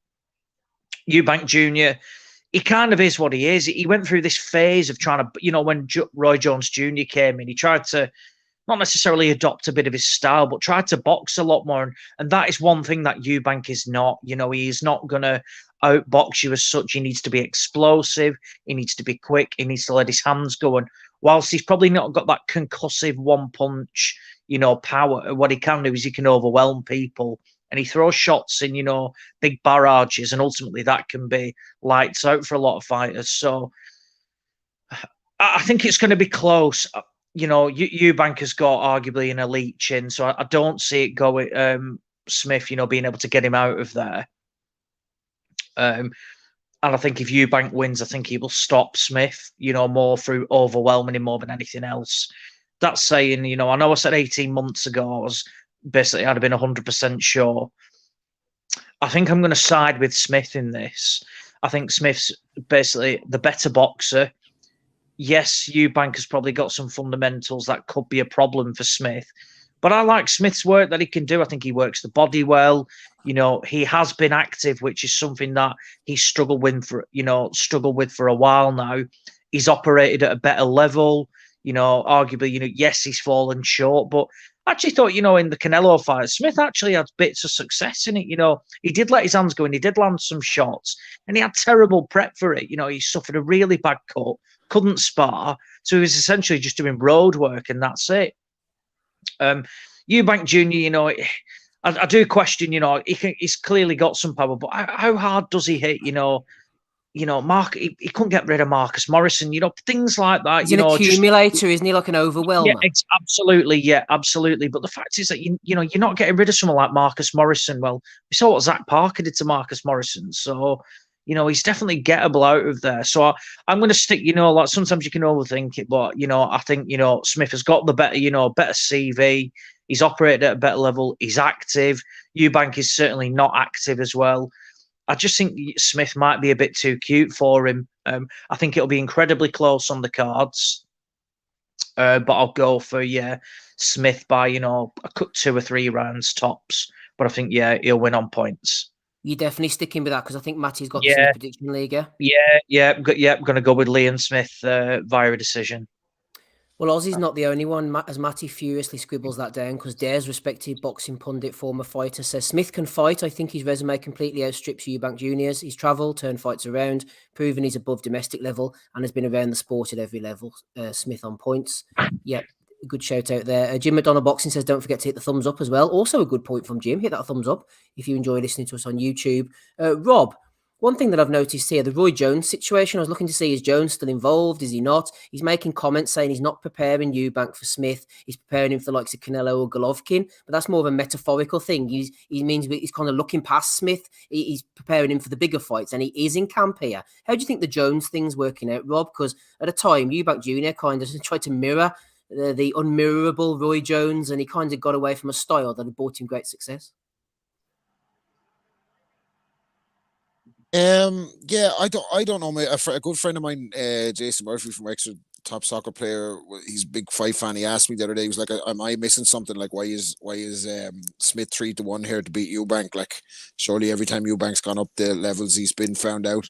That is true, but I just think this fight being at 160, I think it's going to say something for the fight being in Eubank's favor. Yeah, the Jones thing, I hated it. Like, I think it was the Morrison fight that Ozzy's talking about was when he was kind of emulating or trying to like do the wish version of Roy Jones. It was against that like Armenian or something. He did it the worst. Do you remember that German-based like Kazakhstani or something? Trying to pull off them fucking like single shot athletic bullshit. Yeah, and nobody could do that. Like that was Roy Jones. Like, and I understand why Roy trains fighters like that, but like there has to be a bit of fucking of reality fucking in it as well. Like Eubank is not even good enough to emulate his own dad, let alone Roy Jones Jr. But look, listen, that's the partnership. It is what it is. They're training together. He's made, I'd say, improvements under Jones, but nothing eye-catching. And his career is a bit of a fucking myth to me. Like, it seems like it's slid by over the last 10 years without a career-defining fight. He beat the ghost of James DeGale. That's his best win. Lost against Groves with one arm, lost against Billy Joe in a close fight, like, or whatever. But still, that was earlier in both of their careers. But wasn't that almost 10 years ago now? But since then, yeah, but that's what I'm saying. Since then, he hasn't won a version of a fucking recognized world title. He's IBO strapped twice, I think, at 2 different weights. Like, he's really in it for the fucking money, and that showed it with that Ben fight that was made. And he's really, that's all he's in it for. Like, he's just in it for paydays. And I think he believes he's getting Liam Smith at the right time. I think if there was any danger of him losing against the guy, he probably wouldn't take the fight. Interesting that he's calling out Gennady Golovkin's name now when he's nearly fucking 50 years of age, or whatever. He's not nearly 50, but he's fucking 42 or something. Like, he's at the edge. He's at the end of his career in the twilight. So he wants to fight him now. It's just, it feels like he's gone through his entire career without actually doing anything of note, and just fiddled around the public and made some money for himself. So look, no knocks to him or whatever. I favor him in this fight to, I don't think stop Liam Smith, but just maybe stop him at actually even late. I just think 160 is too much of a, I don't think Liam Smith is a proposition at 160. I think all his best performances have been 54. And even at that, I don't think he's ever been world level. Not that Eubank is, but if I pushed on it, I'm going to go for Eubank decision. Matty, Rob making a lot of good points there. I think the Eubank, the real crunch time for him, well, for me, sorry, came around the time he fought Matt Korobov he'd beaten DeGale in February 2019. He went over to America. I think he'd hooked up with Jones by that point, but he fought Korobov, and Korobov hurt his ankle but his shoulder or something in the second round. And I felt like that should have been the breakout night for me, that PBC link-up. It was post-DeGale. If he'd have had an impressive win against Korobov, they were talking about him fighting Charlo. And then he disappeared for 18 months. I know we had Corona and all that stuff. But 18 months later, he's back on UK soil. He's fighting Marcus Morrison on an undercard. And it just felt like that was the time then to really make that American breakthrough. And it just didn't quite work out.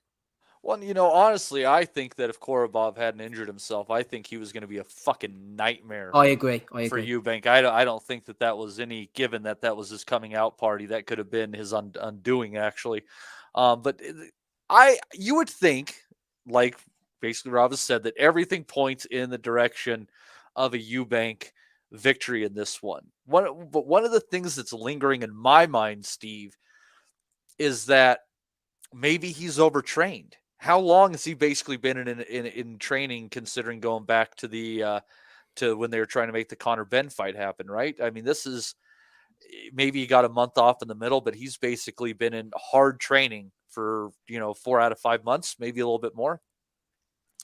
So that gives me a little bit of pause. I think it's work for him to make 160. So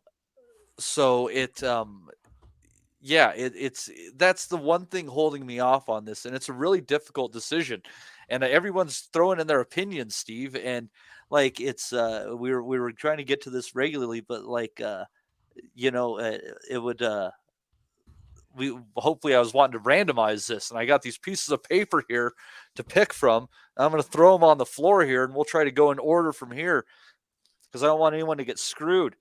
Andy, you're next on your pick. What are you doing, Matty? What's going on here? I threw paper on the floor for Prediction League with everyone's name written down. And I had a really good question to bring Andy with as well. You just fucking ruined it. Oh, well, God. Well, fuck that. Well, I'll finish then. All right. Next one will go in the order. Will go in the order. We had a plan, Steve. We had a plan. But anyways, I my hunch on this one is that it's going to be Eubank Jr., but I say it with no great sense.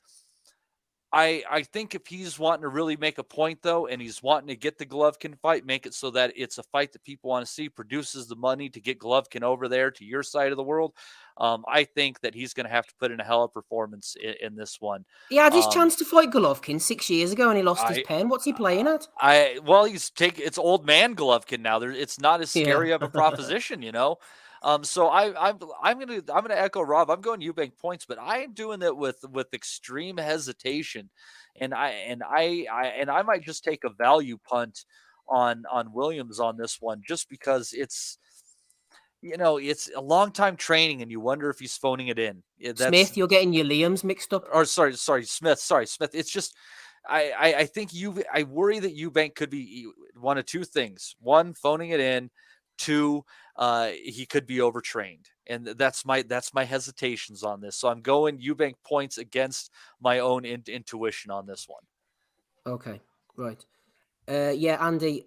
Actually, what Matty was saying there, I was only slagging him, was kind of along the same lines. I think this is Eubank's last fight on Sky, and he's with Wasserman. Can't see him wanting to go back on Channel 5. He's on pay-per-view, the biggest platform for boxing. So presumably it's in Ben Shalom's interest to keep hold of him, especially if he beats Smith convincingly. If this goes to the points, I can't see Smith getting a decision. Well, I'm going for Eubank split decision. I know that doesn't matter. I was listening to Ozzy, what he was saying, and when he picked Smith to win by decision, I was thinking along the same lines. You know, we've seen some dodgy scorecards on boxer shows over the course of the last year. If you want, as Ozzy said as well, is if you want a pay-per-view star in your books for a wee while, then it's their best interest that Eubank wins this fight. Just about Liam Smith, and I mean, against Korobov, for example, I just felt if he was a wee bit more active and let the left hook go a wee bit more, because I thought Korobov was pretty much within punching distance. I think he could have sneaked out a decision there, actually. There was like 2 rounds before that thing was called. Yeah. No, Kabanov. Are you talking about Liam Smith Kabanov? Kabanov, the one in Russia. Yeah. You're thinking about Korobov, Matty? Yeah. There you go. Korobov. I'm talking about the Kabanov fight. Where was I? Sorry. All these Liams and Kabanovs. Christ, pick a new name, England. Fuck me. Russia's. As for Eubank and that, obviously everybody's seen him trying to make weight for that Ben fight. He somehow, I don't know if it was a PR opportunity, he decided to go ahead and try and make the weight, especially the second day weigh-in and that as well. He looked awful making that weight. I don't think anybody can disagree with that. As Matty mentioned as well, he's been in training camp best part of 4 or 5 months. He's turning, he's fighting next week, so he's not really had much of Christmas and a New Year as well, by the sounds of it. So 33 now, making weight. I don't know. Maybe is this his moment when he hits the wall? He's an enigma, Eubank. Obviously, I mean, when he's fighting trash, he'll come out and he'll just blast him away and just throw punches for disregard. But I think he goes up there, obviously every time he's up in class and that, he's always tried to kind of try and box, show he's a better technician than people kind of make him out to be. Try and kind of work on that jab a wee bit and that as well. But I think he'll give Smith a lot of respect. Smith's a solid operator, decent defence. He's operated at fringe. Well, obviously he mentioned the world title that he held, but it's I would probably say nowadays he's probably kind of fringe world title. But you think of some of the trash that he fought as well with some of those defences and that, you're thinking to yourself, really? But definitely crossroads fight for both guys. I'm going with Eubank decision. Probably will be tight on the cards. You'll probably see openings for Eubank as well. I think Smith might get cut in this fight. He had problems with cuts in the past, and you know how Eubank kind of can make it kind of messy and that as well. So I wouldn't be surprised to see that. It all hinges on really how Eubank is probably going to approach us and that. But I expect it to be a bit of a boring fight, especially considering how Eubank tries to fight these days. Yeah. Probably just kind of sneak out a 116, 112 type decision. Smith will probably have his moments. I don't think he will be active enough, I don't think, to basically kind of catch judges' eyes. Unless, you never know, it's a fight at the end of the day, maybe it might pull something out the bag. But I think it all kind of hinges and it's probably up to Eubank really to try to basically lose this fight. I think he's probably in a kind of better position. As I mentioned, I think Sky need a name as well, kind of host their flagship shows for the coming year at least, year or two at least anyway. Mm-hmm. Shout out to Andrew Thickett, great point in the chat. He says 33, perfect Masonic age. He gets the win. Yeah, loving a bit of Richard D. Hall there, Rob. Bit of evidence-based fucking, was it? Evidence-based Investigation. research there from Andrew Thickett, yeah. Steve, just two little thoughts I kind of had Yes, come to me sure. while we're doing that. One is, I don't know that a draw is a tremendously unlikely outcome in this fight. Just kind of thinking about that. I mean, that'll typically give 15 to 1. Oh, or here we something go. I like that. bet you'll air that one. Eh? Only 2 weeks. We're only 2 weeks. I haven't. I'm not changing my pick or anything like that. But a draw is not an unlikely outcome in this fight. But the one thing I was kind of thinking stylistically, just another thing, and here I am almost talking myself into Smith again, is Eubank has those periods of inactivity in the ring, and Smith is willing to put his punches together. He has no problem with that. And just as far as filling that empty space in time when Eubank decides to do nothing at all, I mean, whether he's landing or not, I mean, he's the guy working. It could be just one of those fights where one guy lands cleaner shots and the other guy puts in more work, and it comes down really, really close on the cards. It's an interesting style matchup. Thomas Newman says controversial early stoppage victory for Eubank. That is not completely out of the realms of possibility. I have visions of Smith lying against the ropes, his hands up with like the earmuffs, Eubank throwing a load of shots that aren't landing. A tentative referee jumps in, all of a sudden and stops it. Oh, Zane John Lewis back in the midst now. I could see Eubank catching him with an uppercut on the inside. I could see that happen. And if Eubank wants to wing his hooks and uppercuts that he does best, I could absolutely see him catching him with something short uppercut inside. Did you manage to get all the Prediction League information you need, Matty? I feel bad for shouting at you now. No, you're fine. I got all that in there. But yeah, are we going to the whatchamacallit? Echo against Congo? Yeah. Are we going to that one next? Yeah, absolutely. You go first if you want. Okay. All right. I picked Andy's name out of the hat first on that one, Steve. So yeah. So Andy, do you want to break that one down for us and give us your prediction and go first on that? It's the chief support, Andy. Echo Esserman against Chris Congo. Very close to the books too. Yeah. Very close. Matty's put that as the second fight in the Prediction League, Andy. Esserman against Congo. Yeah, it's a tough one to call, actually. Esserman's been on a decent little run, hasn't he? I was just going to pick him, actually. I was just going to go with Esserman, actually. Obviously, I was a bit impressed with his Antwi performance. Obviously, Antwi had that. Who's he beat the shit out of again? He was on this pod, Darren Tetley, that's who it was, wasn't he? Yeah. So wouldn't he be? Yeah, I'll go with decision, Matty. Esserman against Congo. I'll go Esserman by decision. I could see, yeah, that wouldn't shock me. And he's just a slight favorite in the books last I checked. So it's definitely an interesting fight. It stood out for me. Let's see. Next, I got Rob. Rob is the next one. I'll go with Andy on that one. Estimate on points.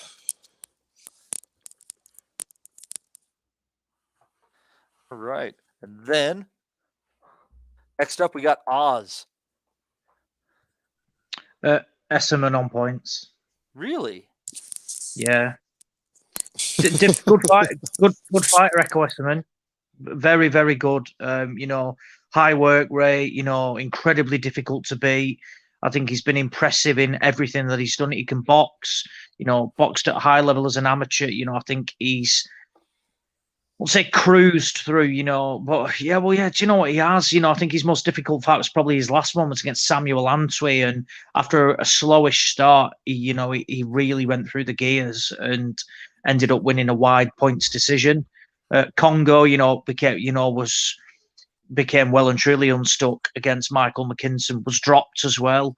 And then, since then he's had a couple of wins, one, a routine win, and then he boxed Sebastian Formella, which, again, we've seen, Formella is okay. He's quite basic without being spectacular. I think Esserman will just outwork him. I think it's got distance written all over it.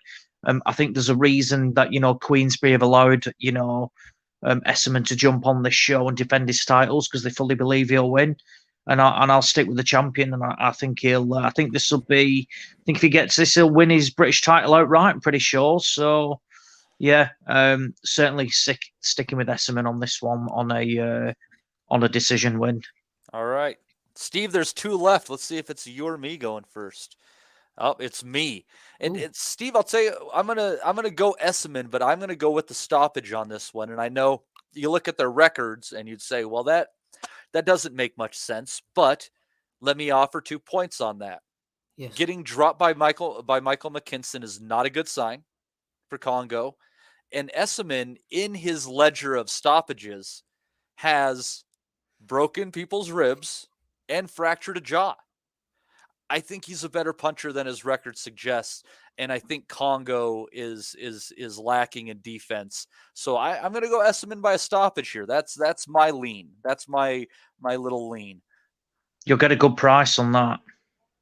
I bet you're probably looking 5-6 to 1, wouldn't you think, at least on that? Yeah, Oz? absolutely. Yeah, yeah. I tell you what, he's record. absolutely going to have a fucking bit of that as well, isn't he, Mister fucking $300 down on his fucking gambling accounts? Well, He's like betting I on told Brighton Andy, at the weekend. well, yeah, I got Brighton over the weekend, and I got Neri Plot at 5.5 to 1. He's betting on the soccer ball now. He doesn't even fucking watch the I was watching it. I was watching it. And I'm like, I man, tell you what, Liverpool's going to get their ass kicked. They're not playing with any heart. You should have bet on that situation with the Everton player getting out in the street with the fucking urchins. Bellew should have done that, man. I tell you what, have done it. It was a Colombian boy. The fucking Scousers were rocking a quiet once you got out the fucking car anyway. They were all nice as pie with him. Maybe there's some connection between the Scousers and Colombia, Andy. Yeah, fucking running down the road after him and that. What's his name? I forget the player's name. He was in his fucking Jeep.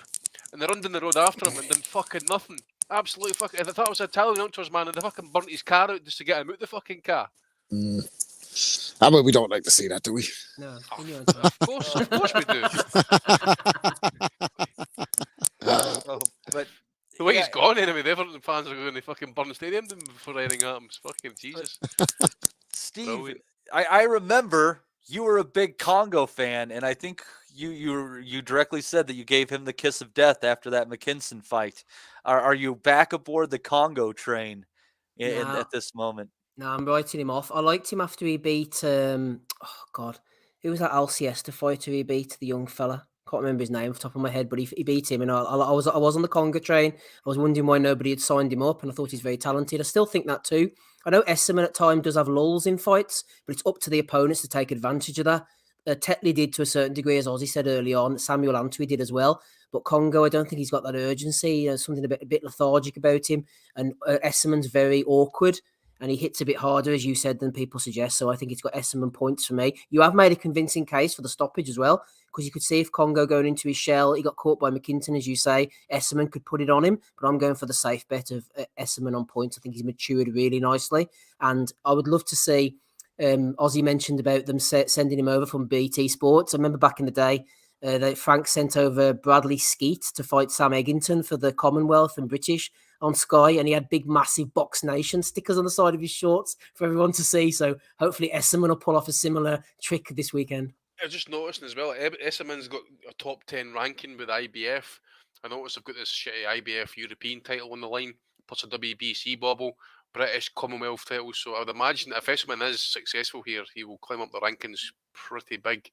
So maybe you just never know. He might get a call at some point, but he's in the wrong division really to try and get a title fight just now. And that means Spence is getting to fucking do what he wants, basically, isn't he? So It's just he's in a division of killers. You're talking IBF. Yeah, like but take all the opportunities eliminators and out that away. Like basically the guys that you're facing down for anything that matter there is going to be Spence, Stanionis, or Ortiz, and those three guys are all killers. Just to clear things up, Matty, Luther Clay was the person I was desperately trying to remember. So shout out to Luther Clay. All right. So, I think we got everything we want there. So we got 4 points choices for Esseman, and I'm the only one that went stoppage there.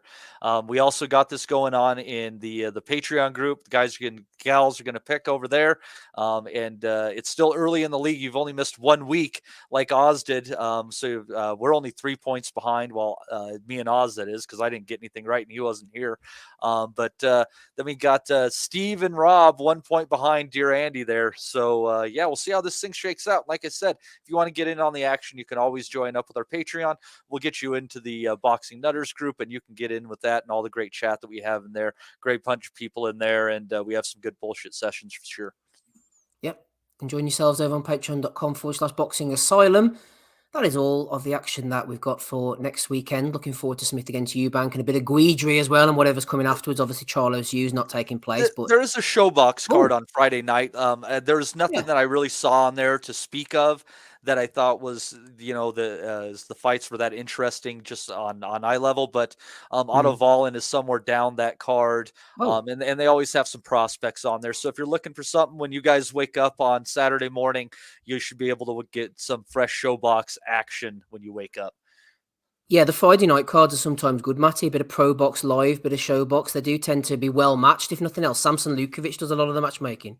Yeah, and you know what I like about Samson, I mean, not to go too long into this, you look at a lot of the fighters, I mean, he's in the ring with a lot of guys and these eliminators and stuff on these showbox cards. Samson throws a lot of darts, man, and he doesn't always pick winners, but you throw enough darts, you get some real aces in there, and that's Samson's game, and he's found some exceptional fighters through the years. Here we are. So hopefully those darts are spring loaded. Ozzy, go ahead on that undercard. Anything on the sky? You just want to jump in there, react poor maybe? Yeah, I think there's a couple of other interesting fights. I think one random one, which is Joe Parker against Jack Massey. Just one of these really random, matchmaking opportunities.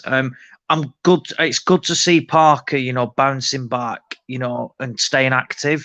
He had a hard fight against Joe Joyce, and it would be easy for him just to sit on the sideline, do nothing, and wait for, like that next big opportunity. Instead, Massey's coming up in weight. Parker will get him out of there, and he should do as well. I like Massey, but he's no business being at heavyweight. Another good one in terms of matchmaking is Riakporhe against Glowacki. I think it's a really good fight for Riakporhe. I think Glowacki, we've seen, a Coley absolutely brutalised him. And I think, Riakporhe will probably be looking to do something similar in that essence.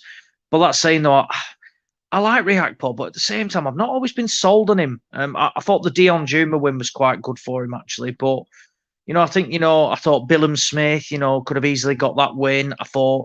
Pretty sure Jack Massey had some success against Riakporhe. And I think on the night, a couple of people did shade it to Massey as well. So I think Glowacki, if he's got anything left, could certainly pose some problems. But, I think he's been picked for a reason. But I do like the way the matchmaking with him, keeping him active, trying to build him.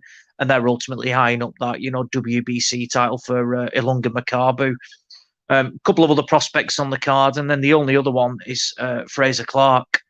And this opponent is incredibly disappointing. I know, it's only his fifth fight. But this guy has operated, the highest amateur level for years now. Why the fuck are they messing around, with idiots like Kevin Nicholas Espindola?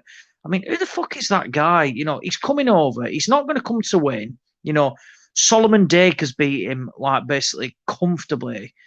There's just no value. And I don't understand the matchmaking of, what they're trying to do with Clark. He's 31. He's not getting any younger. And I think, in comparison, the way they matched Joe Joyce, Ian Lewison on debut. Yeah, I mean, this is just a complete polar opposite. Every opponent, essentially, aside from Sokolowski, and even Sokolowski has got, no real business boxing, like high level, Olympians, that sort of stuff. He's more about, like your Johnny Fishers and stuff that could come unstuck because they've not had that background, Fabio Wardley's.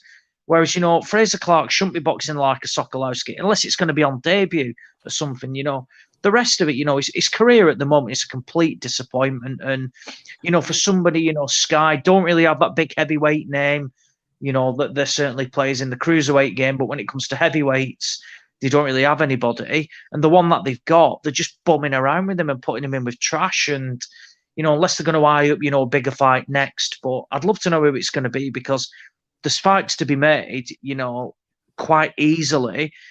Why didn't they look at potentially, why don't they look at making, a Fraser Clark against Nathan Gorman coming up, someone like that? These fights need to happen. Otherwise, he's just going to be one of these that he's on a card and his name will not carry any clout. You should be wanting to be excited, look at who Clark's going to be fighting, see him raise through the rankings quite quickly, because again, he's 31. Instead, he's just, essentially, dossing around. He'll have harder spars than his fight next Saturday. And, something's got to change. And again, I owe that to that. You're not going to have people, flocking to the seats to watch Fraser Clark because, again, he's against an absolute no mark. Instead, they should be looking at, I don't know how old you have to, in terms of like how many fights you need to be to qualify for a Commonwealth title. But, maybe look at someone like, Simon Keane or bring over, like a Jerry Forrest, someone like that. If he's that good, That no Joey. fucking around with him. Yeah, is it Joey Dorjeko or something like that? Yeah. Dorjeko, yeah. Someone like that, really, let's up the ante a little bit. None of this just nonsense that they're putting him with, because he'll fast become irrelevant. And then when he does finally step up, it could be a case of he's too old and that's him done and dusted. So, yeah, not for me. Not for me. Disappointing. But I'd say I know it's pay-per-view and, it might not be everybody's, but Sky have made some sort of an effort to put decent fights on the undercard. I'd say, Esserman is a decent fight. I think the Glowacki Riakpo fight is pretty decent as well. I think, had this been, a competitive fight as well, you'd have been saying that actually, even the Parker fight, Parker's more for his name, but Massey will come and give it a go. Like Clark had a decent opponent. You'd have been saying, actually, it's not bad value. Do you see some good value in Glowacki? I mean, he's paying like 6 or 7 to 1 or something like that. I'm not sure. I think it's decent matchmaking, but I think I can't remember the Okoli fight. I just remember the knockout, and he was fucking badly banged out from it. And I mean, it's quite difficult, really. It's hard to look good against Lawrence Okoli anyway. But I think it depends what he's got left. In all honesty, I mean, there's no shame in, it's 3 defeats, I've been against 3 top-level guys, Usyk, Brady, Okoli. No shame in that. Riakpo is definitely a step down, in terms of that level. Like Riakpo is not, at world level yet. It's like you said, though, they'll know, Ozzy, they'll know what state he's in now. Yeah, you would think Glowacki, they're picking him for a reason. It's a good name to have on his record, his 16th fight.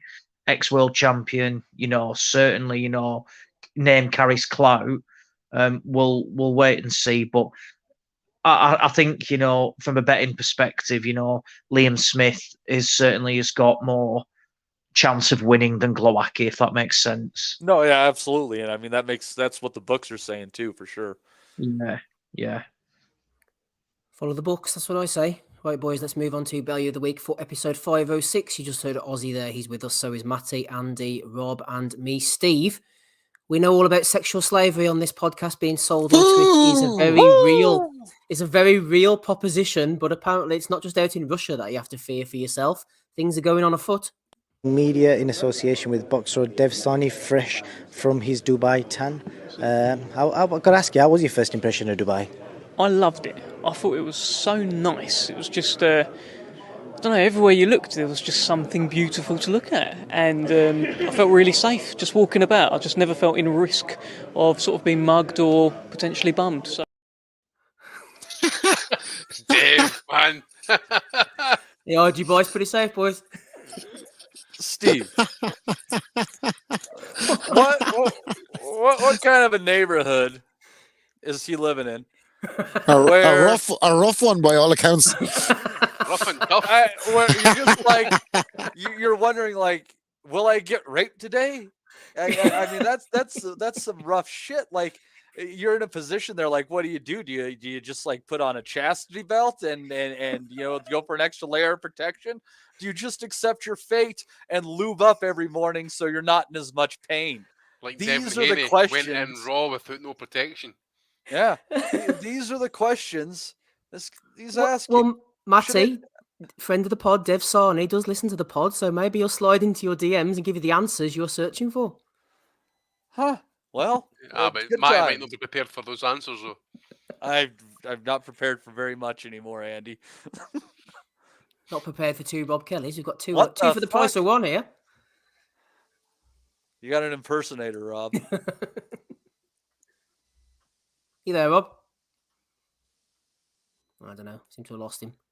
We shall persevere to try and get him back if we can. Anyway, let's... Can't handle the bumming. Oh, there you are, Rob. Nope, we So can't we've hear got- you, Rob. There you are. There he is now. Rob, this is a serious section, man. You're messing it up. Thinking about getting bummed while walking down the street, got him all Twitter pated. Yeah, that was BJ time. Oh, it's BJ time. Do you see this one, Andy? Yeah, I see it. Aye. Jalalov has coined the hashtag it's BJ time. Well, you know. Jalalov wants that BJ time. Woo! I think he's talking about Flores there. Who is it? BG Flores. I think he's talking about him. Oh, maybe. Man who can't cut off the ring. Didn't he get bitten by a dog or something? Yeah, he got bitten by a midget. He doesn't follow the flyweights. When you get bitten by a dog when it's BJ time, it's a rough time. You know what I mean? I'd say so. Old BJ Flores. It's all about Jalalov. It's BJ time. That's his hashtag. Frank Warren was talking on Talk Sport, spreading the truth as usual, I think. Chance. He was an underdog when he went to Russia a couple of years ago for Kovalev, and he should have won that fight. He was on front on all the judges' cards, and he had him nigh on knocked out. But Okay, Frank. We are all about the truth here and statistics on the Asylum, so let's check it. Let's check it out here. So it was 97-94 to Kovalev on one card. It was 96-93 on the other, and 98-92 on Dion Duarte's card there, Ozzy. I'm telling you, that performance has morphed into one of the greatest of all time. That's the biggest hard luck story of boxing history. Do you know what? I am gobsmacked at these cards. I think Yard had basically won about 2 rounds at best. And what was that? Was that round 7 where literally he should have got him out of there, really? Kovalev was done. He was spent. But aside from that, I thought he'd lost pretty much every round. So, I mean, yeah, Frank, spinning the story, basically telling fibs on TalkSport, but I'm more gobsmacked. The lawyers are bringing out the door. Allegedly, sorry. Thank you. But yeah, I'm more shocked. Well, no, to be honest, Andy, we have got hard evidence on the screen in front of us. We have. So, yeah, Frank, you were wrong on this one. That saying, though, fucking fat down there. There's some hard evidence for you. Yeah. Ozzy's raging there. Sorry, I was going the Chinese. He's thrown me that. It's just the fact that, skin tight shirt on and stuff like that. But no, I'm shocked at those cards. I really am. I'm gobsmacked. Literally. But you're right, though, Andy. It's turned in, to like one of these performances where he basically got battered, completely outclassed. But he had that one round where, he essentially could have been world champion, I think it was the 8th, I think it was the 8th. Yeah. And then blew his gas and got dropped and stopped him a fucking jab, I think it was. Oh, he wasn't. He was just exhausted, absolutely exhausted. And that owes, again, to, just poor matchmaking, Again, didn't have the development fights and kind of rushed everything, I think had he have taken just a fraction, a bit of time, he probably would have got Kovalev out of there in the 8th or certainly early in the 9th. I think it was Buddy McGirt said that had Kovalev had, started off the round like he finished it, or had another similar round in the 9th, he was throwing the towel in. He was getting him out of there. So just shows how fine margins are. But yeah, Frank, you're wrong on this one. And Dan, you look at that picture of Dan and you come to the realization that the life of the Hamburglar is, you're living really on a razor's edge there because you chase down so many people and you get so many hamburgers, but then the hamburgers make you fat and you can no longer chase down people for hamburgers. It's a rough go. Eddie Hearn would think you're a very deep thinker with thoughts like that, Matty. But it makes me a bad motherfucker, though. Rob, we all know that Eddie's head is in the sky. Yeah. Is that a microphone or a chalk ice Big Dan has there? That's a double chalk ice. That's a fudgesicle. A Magnum. Here, Andy, do you reckon Fat Dan goes down to that pancake advert? What was that place again? Denny's with the Rooty Tooty Fresh and Fruity. Rooty Tooty Fresh Fruities, all that crap, man. That guy's a season ticket holder. He's going in there. He doesn't eat it, mate. He snorts the stuff, man. That's what he does. He's in there snorting the hundreds and thousands and drinking the pancakes, rather pouring it on his pancakes and that shit. Do you think? Doesn't bother with the fruit either. Just you keep your strawberries, just you keep your raspberries and your fucking blueberries and that. You give me the pies and the fucking bacon. There we go, la bosh. Oz, do you reckon Big Dan should be on It Starts Monday? Do you think he should get down with It Starts Monday and fucking get on the John Fisher diet train? Absolutely, yeah. Big believer in that. You know, Big John, healthy. He had a healthy Chinese on Friday night, didn't he? You know, smaller portions. Certain, haters. Haters. Are you going to take that off him, Oz? Because it feels like he's talking to you. No, well, that's what I was going to say, Bob. That's what I was going to say. I mean, I hope Big John's going to be listening to Ozzy absolutely destroying poor John Diabetes on the podcast. And he decided to go on some sort of health crazed diet here, but then, you know, good might come of this. You know, we might end up saving this guy from a cholesterol heart attack. You just never know. Andrew think it says this is why the NHS waiting this for so long. Aye, here we are, providing a service for free. It says it all. I watched the bits of his Chinese sit down with Big John, and Fabio Wardley was the first guest. And when he rang up, he's known on first name terms at the Chinese. Fair enough. And that was his fourth Chinese in a row that week. And Fabio Wardley's face dropped when Big John mentioned that. 4 Chineses in a row that week. How can he afford it, man? That's about 300 bar. No, for, it was about $1,000 possibly for what he eats, you know. I tell you what, right? Give him another £100 off. He's like a regular Jason Statham if he drops the weight. Look at him, Big John there. He's fucking. He can move when he has to. Yeah, we're on the journey with Big John. I'm looking forward to this weight loss. Journey. I'm afraid where that journey's going to end up. To be honest, I think he might be sponsored here. Like we see all these fighters coming out with OnlyFans on their trunks. His son's going to be coming out with lo mein fans to the next time to the ring. Only pans. Only pans. Is that the kind of shite pans look at that. In the hospital? Look at that plate though. Like, you know, two big jacket potatoes on there, fucking loads of tuna, cheese, massive salad. It's portion control, and Big John hasn't got it. He's cheating. But you know, like I said, I'm on the journey with him. I'm looking forward to seeing it. Wish him well. You know, looking forward to his weekly Chinese. Now he'll enjoy it more then, rather than 4 in a week. As Arnold Schwarzenegger is alleged to have said. When he was interrupted in the back of a limo, performing an act similar to Adrian Broner in the back of the taxi, someone pulled the door open and Arnie said with a big smile on his face, "Eating is cheating." Nice. Do you have Chineses, Matty? Like in your neck of the woods? Like, do you go down the Chinese? We have Chinese restaurants all over the place in the United States. Like, would you go down the Chinese and like do a Big John order and bring the stuff back in like little containers? Doggy bags is called in America. I had Vietnamese food on Friday night, and I got an order of crab cheese rangoons and a beef noodle bowl, and that's it. I know. Are you on first name terms with them? That sounds poverty. No, I go there maybe like once every 2 months.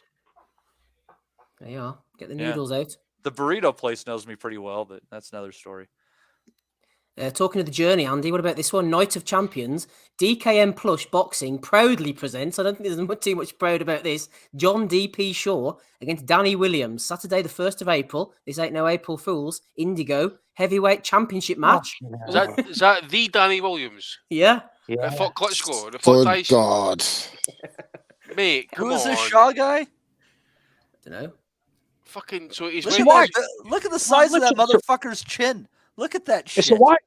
It's a white collar, so like this John D.P. Shaw could literally just be, you know, like a bloke from the Boozer who fancied his chances at white collar, and he's now. I really hope he is. To be honest with you, that'll make me watch it. The thing is, Danny Williams could get fucking. He could miss him with a miss, and he could fucking probably still knock him out. Danny Williams, Danny didn't. I don't know. He's been fighting Eastern Europe, mate, getting knocked out in one round of jobbers. Wasn't like his missus trying to stage an intervention to get him to stop fighting? Yeah. It was about 15 years sake. ago, I remember, when he fought Chisora. His missus wanted him to retire. That was 2009 or something. I can remember him fighting a Russian MMA guy who was meant to be a legend. I forget who it is. It was on his record. Check him out. I'm sure it was a debutant. And he got iced in, like, I can't remember how many rounds it was in that, but fucking DP, double penetration. That's what you need to do to watch this shit, man. Fuck me. Yeah, it's white collar, says Johnny Nelson. So you pay me to watch that shit. You'll be happy to know that Danny Williams has only lost 4 fights in a row, because going back in 2019, he had his magnificent victory over the 0-8 Mehmed Cernelik. So yeah, don't knock him. And between that, he had 2 losses before that. He had a run of 5 straight victories, Steve, including over the undefeated Boban Filipovic. That was only 4 years ago. Yeah. He's like 45, that Boban Filipovic, or something like that. Boban Filipovic sounds like someone you'd be linked with in the transfer window on the last day, don't it? Desperate for him to be a from Udinese. Didn't quite get run the team in Serie B. Probably came for the fucking Romanian second division or some shit.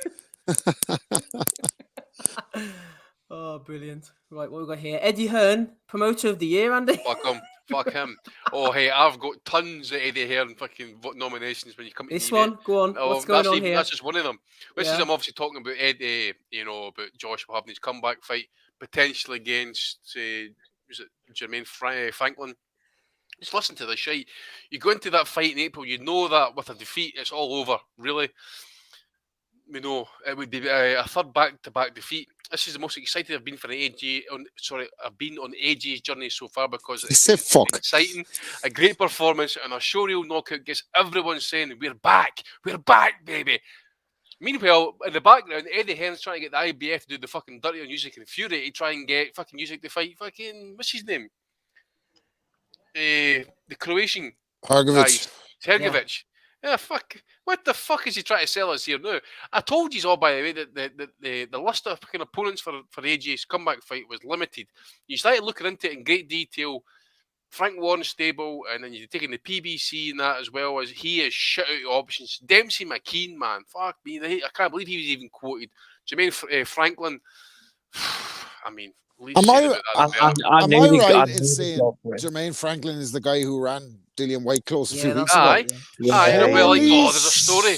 There'll be a story here. Oh, he pushed Dillian White close. Exactly, Can Joshua knock him out do and a better job, grudge match between Dillian White? I mean, even the IFL were getting on the show. What do you want to see next for AJ? AJ White 2 or AJ Wilder? I mean, is these simpleton fucking questions you're asking, man? What the fuck are you on? What is he talking? Like, is this look? And you know me and me Richard Hall connections to statement analysis.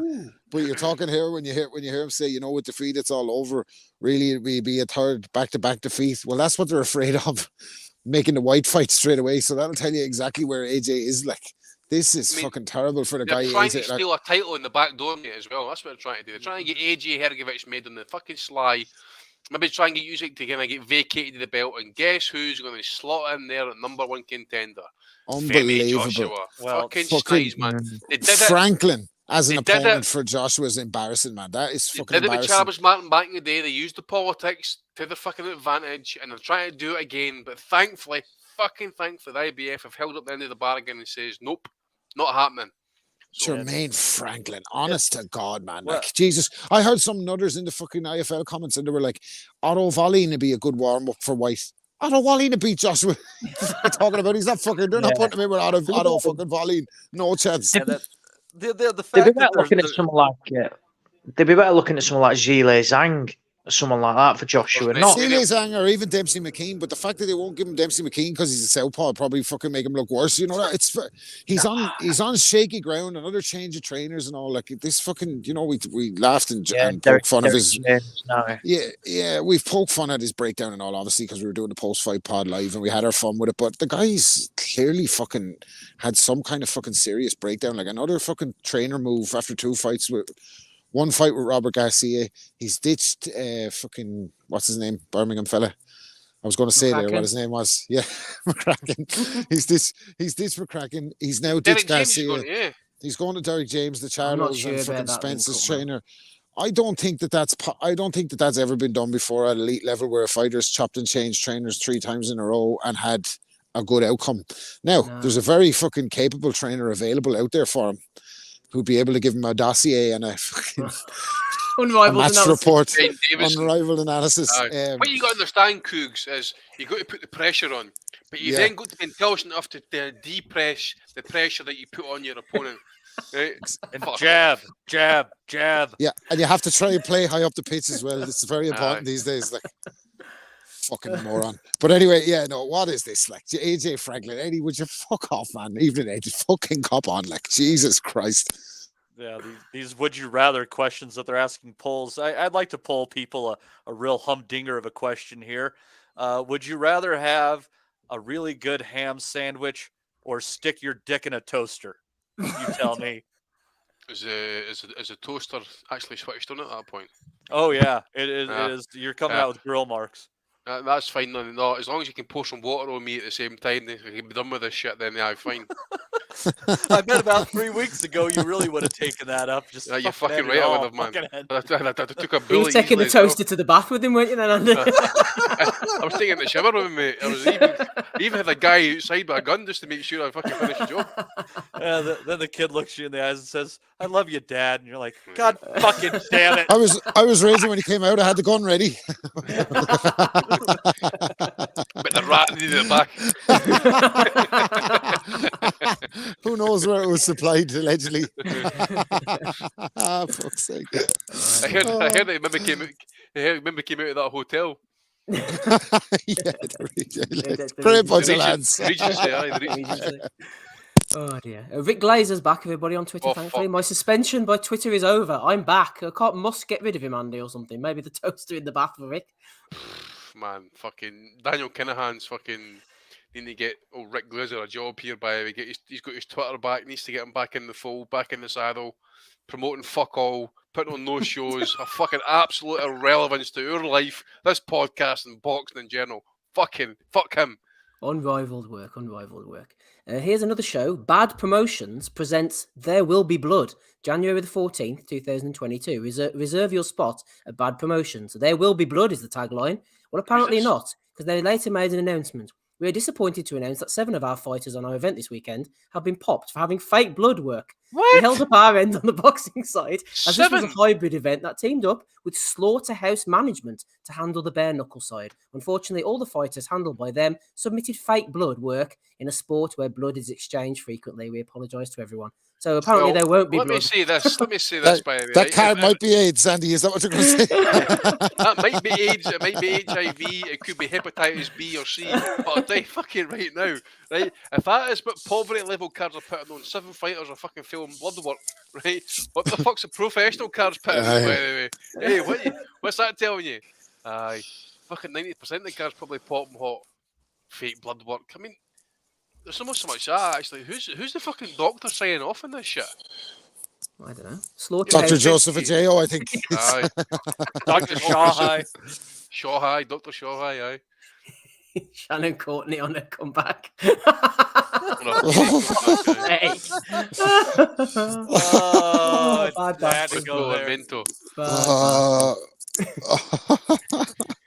Fake blood work. What the fuck is going on with this sport? What does it even mean? Jesus.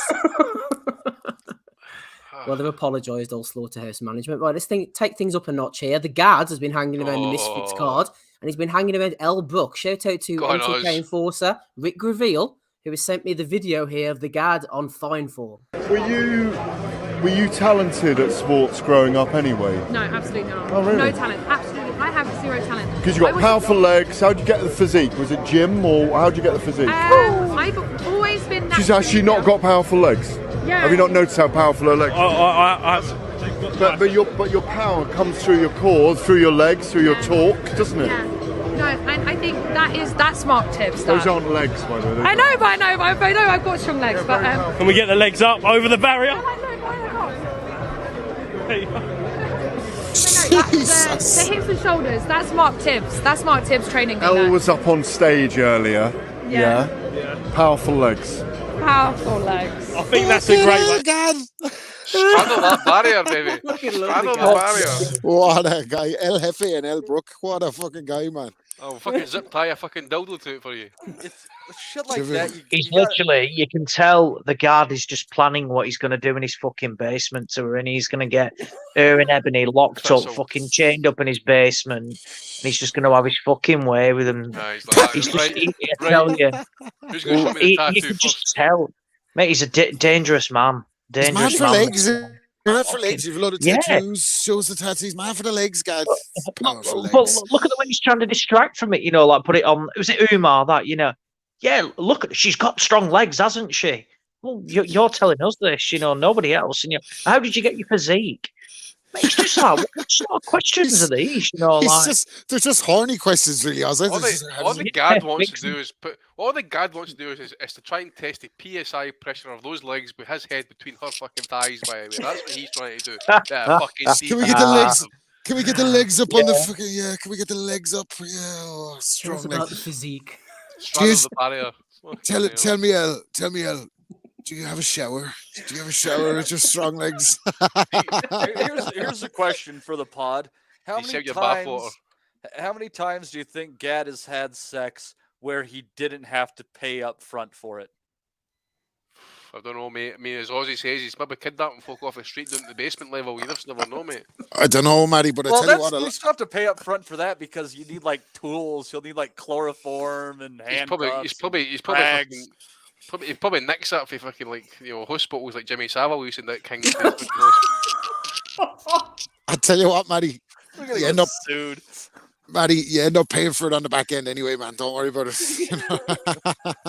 Oh, I'm sure his victims always pay in the back end, Rob. As Ozzy says, he's going to get caught out at some point. Remember that time he was sneakily taking pictures of someone at a press conference? Came in like a professional fucking. I mean, really, he's not wrong, Joe. He should be fucking working for MI5 on surveillance for fucking. Or terrorists fucking or shit like that. Television X or something. He looks like David Shayler. Like a top contributor to Upskirt.com. I knew Rob would like that one. fucking mullet and everything, man. Unbelievable. Fuck me. he's definitely got a hit. He's definitely got a hit. He's definitely got a hit flask of raw hypnol, hasn't he? The guard, and he just slips it in the drinks while. As Dean says in the chat, smell this rag vibes. Yeah, exactly. Yeah, that'd be it. The guard might want to be fucking. He might want to get up on the fact that there's a thin line between creeping and macking. You know what I mean? And I think he's just encroaching. He might be slightly encroaching on the creep side there a little bit. What is it? What's sad, Rob, is he's probably like all this is going on, and in his head he's singing "Return of the Mac." You need to wonder if he gets arrested. Ben Wiseman. You need to wonder if he gets arrested. Now he's going to. How many times he's going to say the word consensual? Right. Does this rag smell like chloroform? Right, let's move on quickly before we get moved off. Oh God. Losses at Blavatnik's DAZN deep into 2.3 billion in 2022. Things aren't going too well over there. Even Ed. $2.3 billion is a lot of money, like, isn't it? $1 billion. It's a lot, like. It's a fucking lot, like. Something tells me that fucking DAZN's days might be numbered. Fucking, you know what I mean? They couldn't even fucking outlast Box Nation, man. Box Nation was the ultimate fucking winner in the boxing streaming. This is damning, though, isn't it? Like, for DAZN, like, you really wonder what the future is going to be like. They haven't been able to make a big fight, as we touched on earlier. Oscar seems to be coming out now with these Tyson Fury-esque deadlines about contracts needing to be signed on such a day. So it looks like Tank Davis versus Garcia is not going to happen. So, quell surprised me. It'd be amazing though if fucking, what do you call him, Len, is it Blatnik? I think he's he not a Russian oligarch? Amazing if the Americans start taking him down, eh? There doesn't seem to be another mega fight left for Canelo either, by the way. Who's he going to fight, like, to generate revenue? AJ's off fighting fucking Franklin or Jermaine Jackson or fucking, I don't know who the fuck he's fighting. Jermaine Dupree. But this is fucking pathetic. Jermaine Dupree, It'd be better fighting Julian Jackson. You gotta, like, this is numbers. Go ahead, Rob. it's no, but this is you got to be fucking. We got to be honest, yeah. We got to be honest and say the future is fucking not bright for the zone. Like, isn't it? Where are they going to get a fucking fight to make those kind of losses back? Like, it's just what fight is bringing that kind of value? Do you remember? What I mean? I know we'll bring up Javante Davison, but can you remember the time when Tony Bellew was going on full fucking capital spiel mode with Eddie Hearn standing right next to him when he says to him, Javante Davis needs to get himself on a real platform, needs to come to the zone. And I'm like, really? And then you see this shit coming up with $2.1 billion of losses. Yeah, I mean, who's running this shit? Elon Musk? Why is the bank coming in here? Those comments about Showtime going out of business are going to age well. And get a life bringing those back up, by the way. Tell you what, though, I don't think you can be too far off the mark with Showtime, actually, why they're kind of going as well, and what AB was saying, but we'll just need to wait to see. But they're doing better than what fucking DAZN are doing anyway. There's going to be a come to Jesus moment in boxing where they decide to either piss the entire sport away or make the fights that people want and get the networks and the streaming services interested again. It's just, and because we're not going to be paying for pay-per-views like this. They're going to have a come to Jesus moment where they give the fans what they want to put Father Dave on there. That's the fucking come to Jesus moment we're looking for. Hardcore, at least. That's what these people need. They need more Father Dave in their lives. I'm telling you, that's exactly what they need. They need more Father Dave in their lives. That's what we all need. Is more Father Dave in our lives. Right, final one. Bit of Javante sliding into Eddie's DMs, calling Eddie out. There's a fight DAZN could show. He's deleted it. Who did Davis did? Davis either he deleted that one or it was the other one that he deleted. The one where he was talking about the rag ass contract. He deletes loads of stuff, doesn't he, Davis? Afterwards, someone must have a word in his ear. Yeah, he's a tweet and deleter. But Eddie, he took it to Eddie. In fairness, because Eddie wasn't thinking that one through. Like, was he? Like, I don't want to fucking like be hypercritical of him, but I think Espinosa was onto something when he said he used a trope like. And then of course he backpedaled and threw Eddie Hearn fast and get a life. Javante fucking calling me out on what I actually said about you.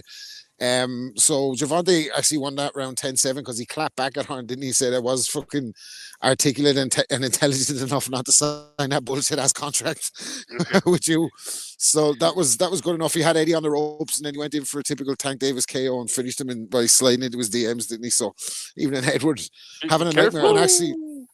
I don't know, Steve, if you got a chance to clip it or whatever, if you saw it in the group chat, but on this team as well, somebody overlaid Bob Arum's speech about Eddie Hearn over the Nas Ether instrumental. I didn't see that. Oh, it's fucking glorious. It's one of the funniest shit I've ever said, but basically Arum's over going, Eddie Hearn pissed away $1 billion. He doesn't know what the fuck he's doing. Talks about everybody's business. Talks about everybody's business when he can't even run his fucking own business. Oh, it's fucking amazing. Whoever did that is fucking glorious. Is a fucking boxing Twitter champion. But yeah, that was pretty good. Like, lovely stuff. That's all the bits and pieces I have for now, boys. Anything from you, Matty? You know, I think you'd have to nominate Benji Estevez for being the least in charge person of the fight he was officiating. Benji has to be up there. I don't think he wins this week, but goddamn, that was a terrible performance in the Vianello Rice fight. So he should definitely get an honorable mention. Yes, honorable mention for Mr. Estevez. Any nominations from you, please, Ozzy? Nothing this week, no. Woo! Nothing from us. Anything from you, Andrew? Tons, mate. Fucking tons. Ooh. Edward John Hearn. He came out there on Boxing Scene recently and says he regrets speaking to the media immediately after Ben drug test leak. This was a guy who turned up at a press conference, says he was taking no questions. Evening, Ed. Obviously, Eddie Hearn kind of coming out saying the dangerous thing about Javante Davis is he's not a deep thinker, not articulate.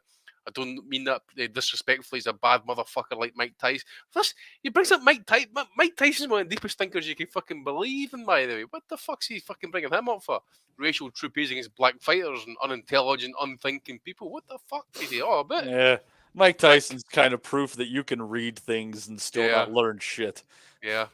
Fucking reads, we'll leave it at that now. Plus, Eddie Hearn for coming out with saying Conor Ben has made it clear to me he wants to go straight back into a big fight. Of course, he feels entitled. I would prefer him to have a run out Of course you do. You want to make a wee bit extra payday after losing the fucking pay-per-view, you cunt. But he made it clear. He made it clear, absolutely clear. He wants the following people: Chris Eubank Jr. Right? Okay, you can fucking forget about that one because you got nothing to bargain with, and you're the B side. Gervonta Davis, who you want to bring up fucking 2 weight divisions, you fucking prick.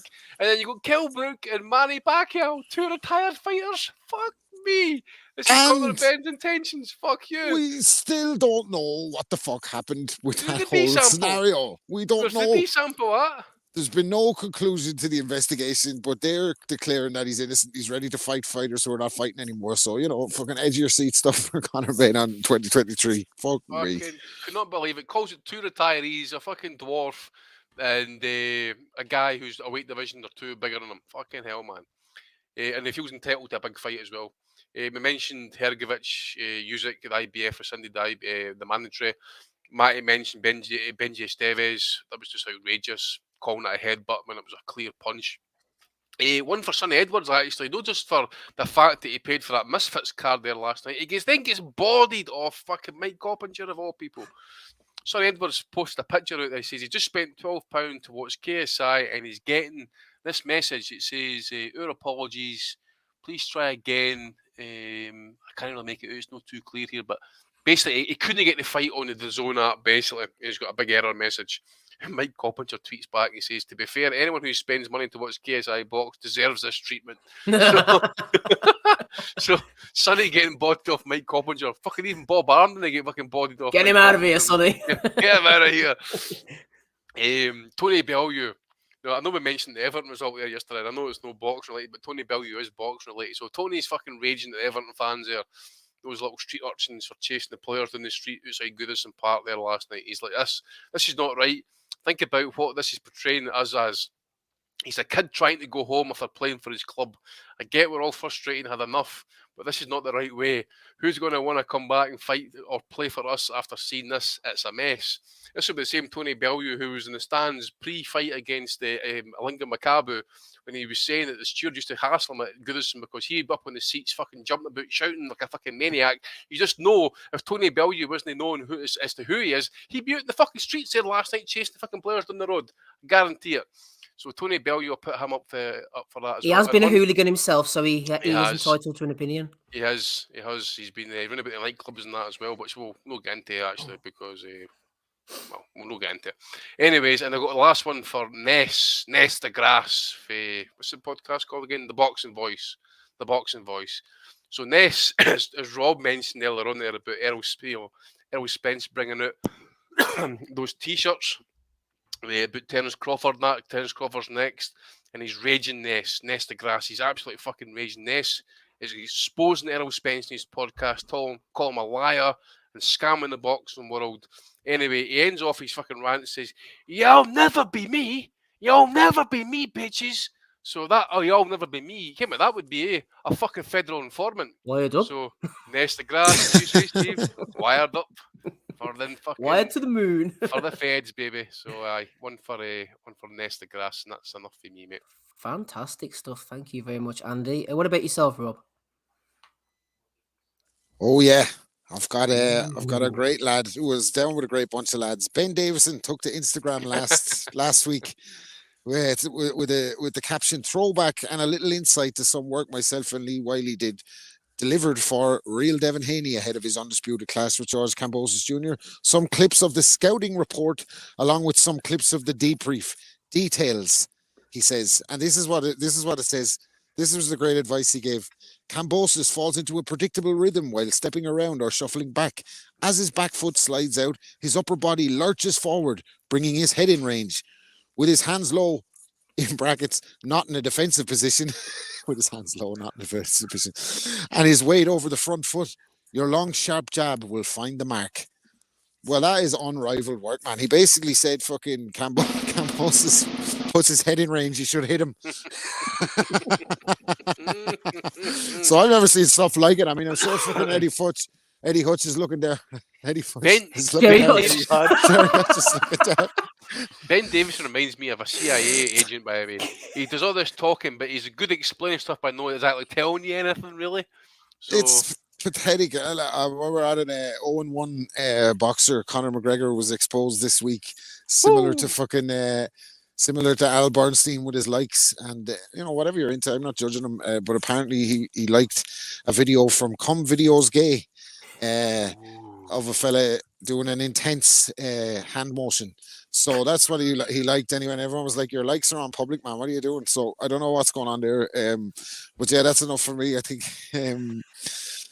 Oh no! I had one more. This fucking idiot on the Dead Zone card. You know this guy? I don't know his name.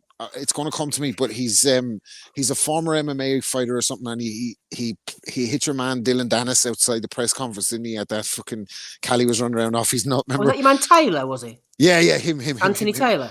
Anthony Taylor, yeah. He's had a stare down, hasn't he, for his fight on the Dead Zone card?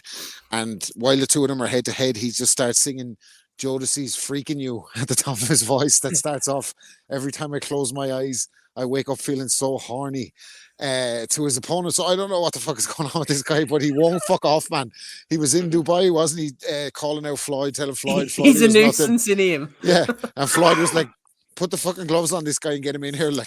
He was sick of listening to him, and then he bottled it. Like he was like, "No, I'm gonna size you up and all. I'm gonna fight you next and all." So he's singing Jodeci at the fucking way in now. Anyway, he's dropping the ball if his fight name was not Devontae Swings.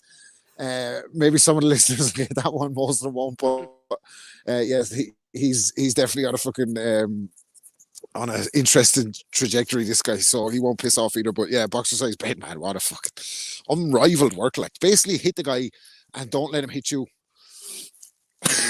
Boxing's a Easy simple sport, Rob. Simple sport. The debrief and the scouting report. What fucking scouting was that? Any fucking easy that's watching the fucking fight to tell you Campos is coming in with his head fucking hit him, man. What a dickhead, like unbelievable. And people eating this shit up. And all, "Oh, brilliant breakdown, Ben." What the fuck? I don't know, man. By the way, there's a reason Josh Taylor fucking left him, by the way. And it's for the reasons Rob just fucking outlined and we've outlined in previous months on this podcast. He's a fucking spoofer. Talking complete and utter fuck gibberish. I'm surprised this fellow's allowed in around gyms talking like that. What fucking boxing trainer did you ever hear fucking talking like that? Holy shit, man. Unbelievable. It's going to be on the telly I'm of just the thinking weekend. of Manny, like the time. He's in the corner. I'm just thinking of Manny and all the time I spent with Manny and that, like I never fucking heard Joey Gamazzi or any of them, like never Sugar Hill, any of them fucking talking like this. Fucking it is, if you hit him with your sharp jab and that will piss off, man, will you? Like fuck's sake. Unrivaled work. We wish him well. Right, let's go through them quickly then for 5:06 and see what we've got. We've got old BJ time there. We had Frank telling porcupines about the cards. Allegedly. Fat Dan eating porcupines, allegedly. Allegedly for the other one Tom as well. Frank, no fucking fat. John Fisher allegedly eating, breaking his diet. It's all about portion control. Danny Williams is still in action.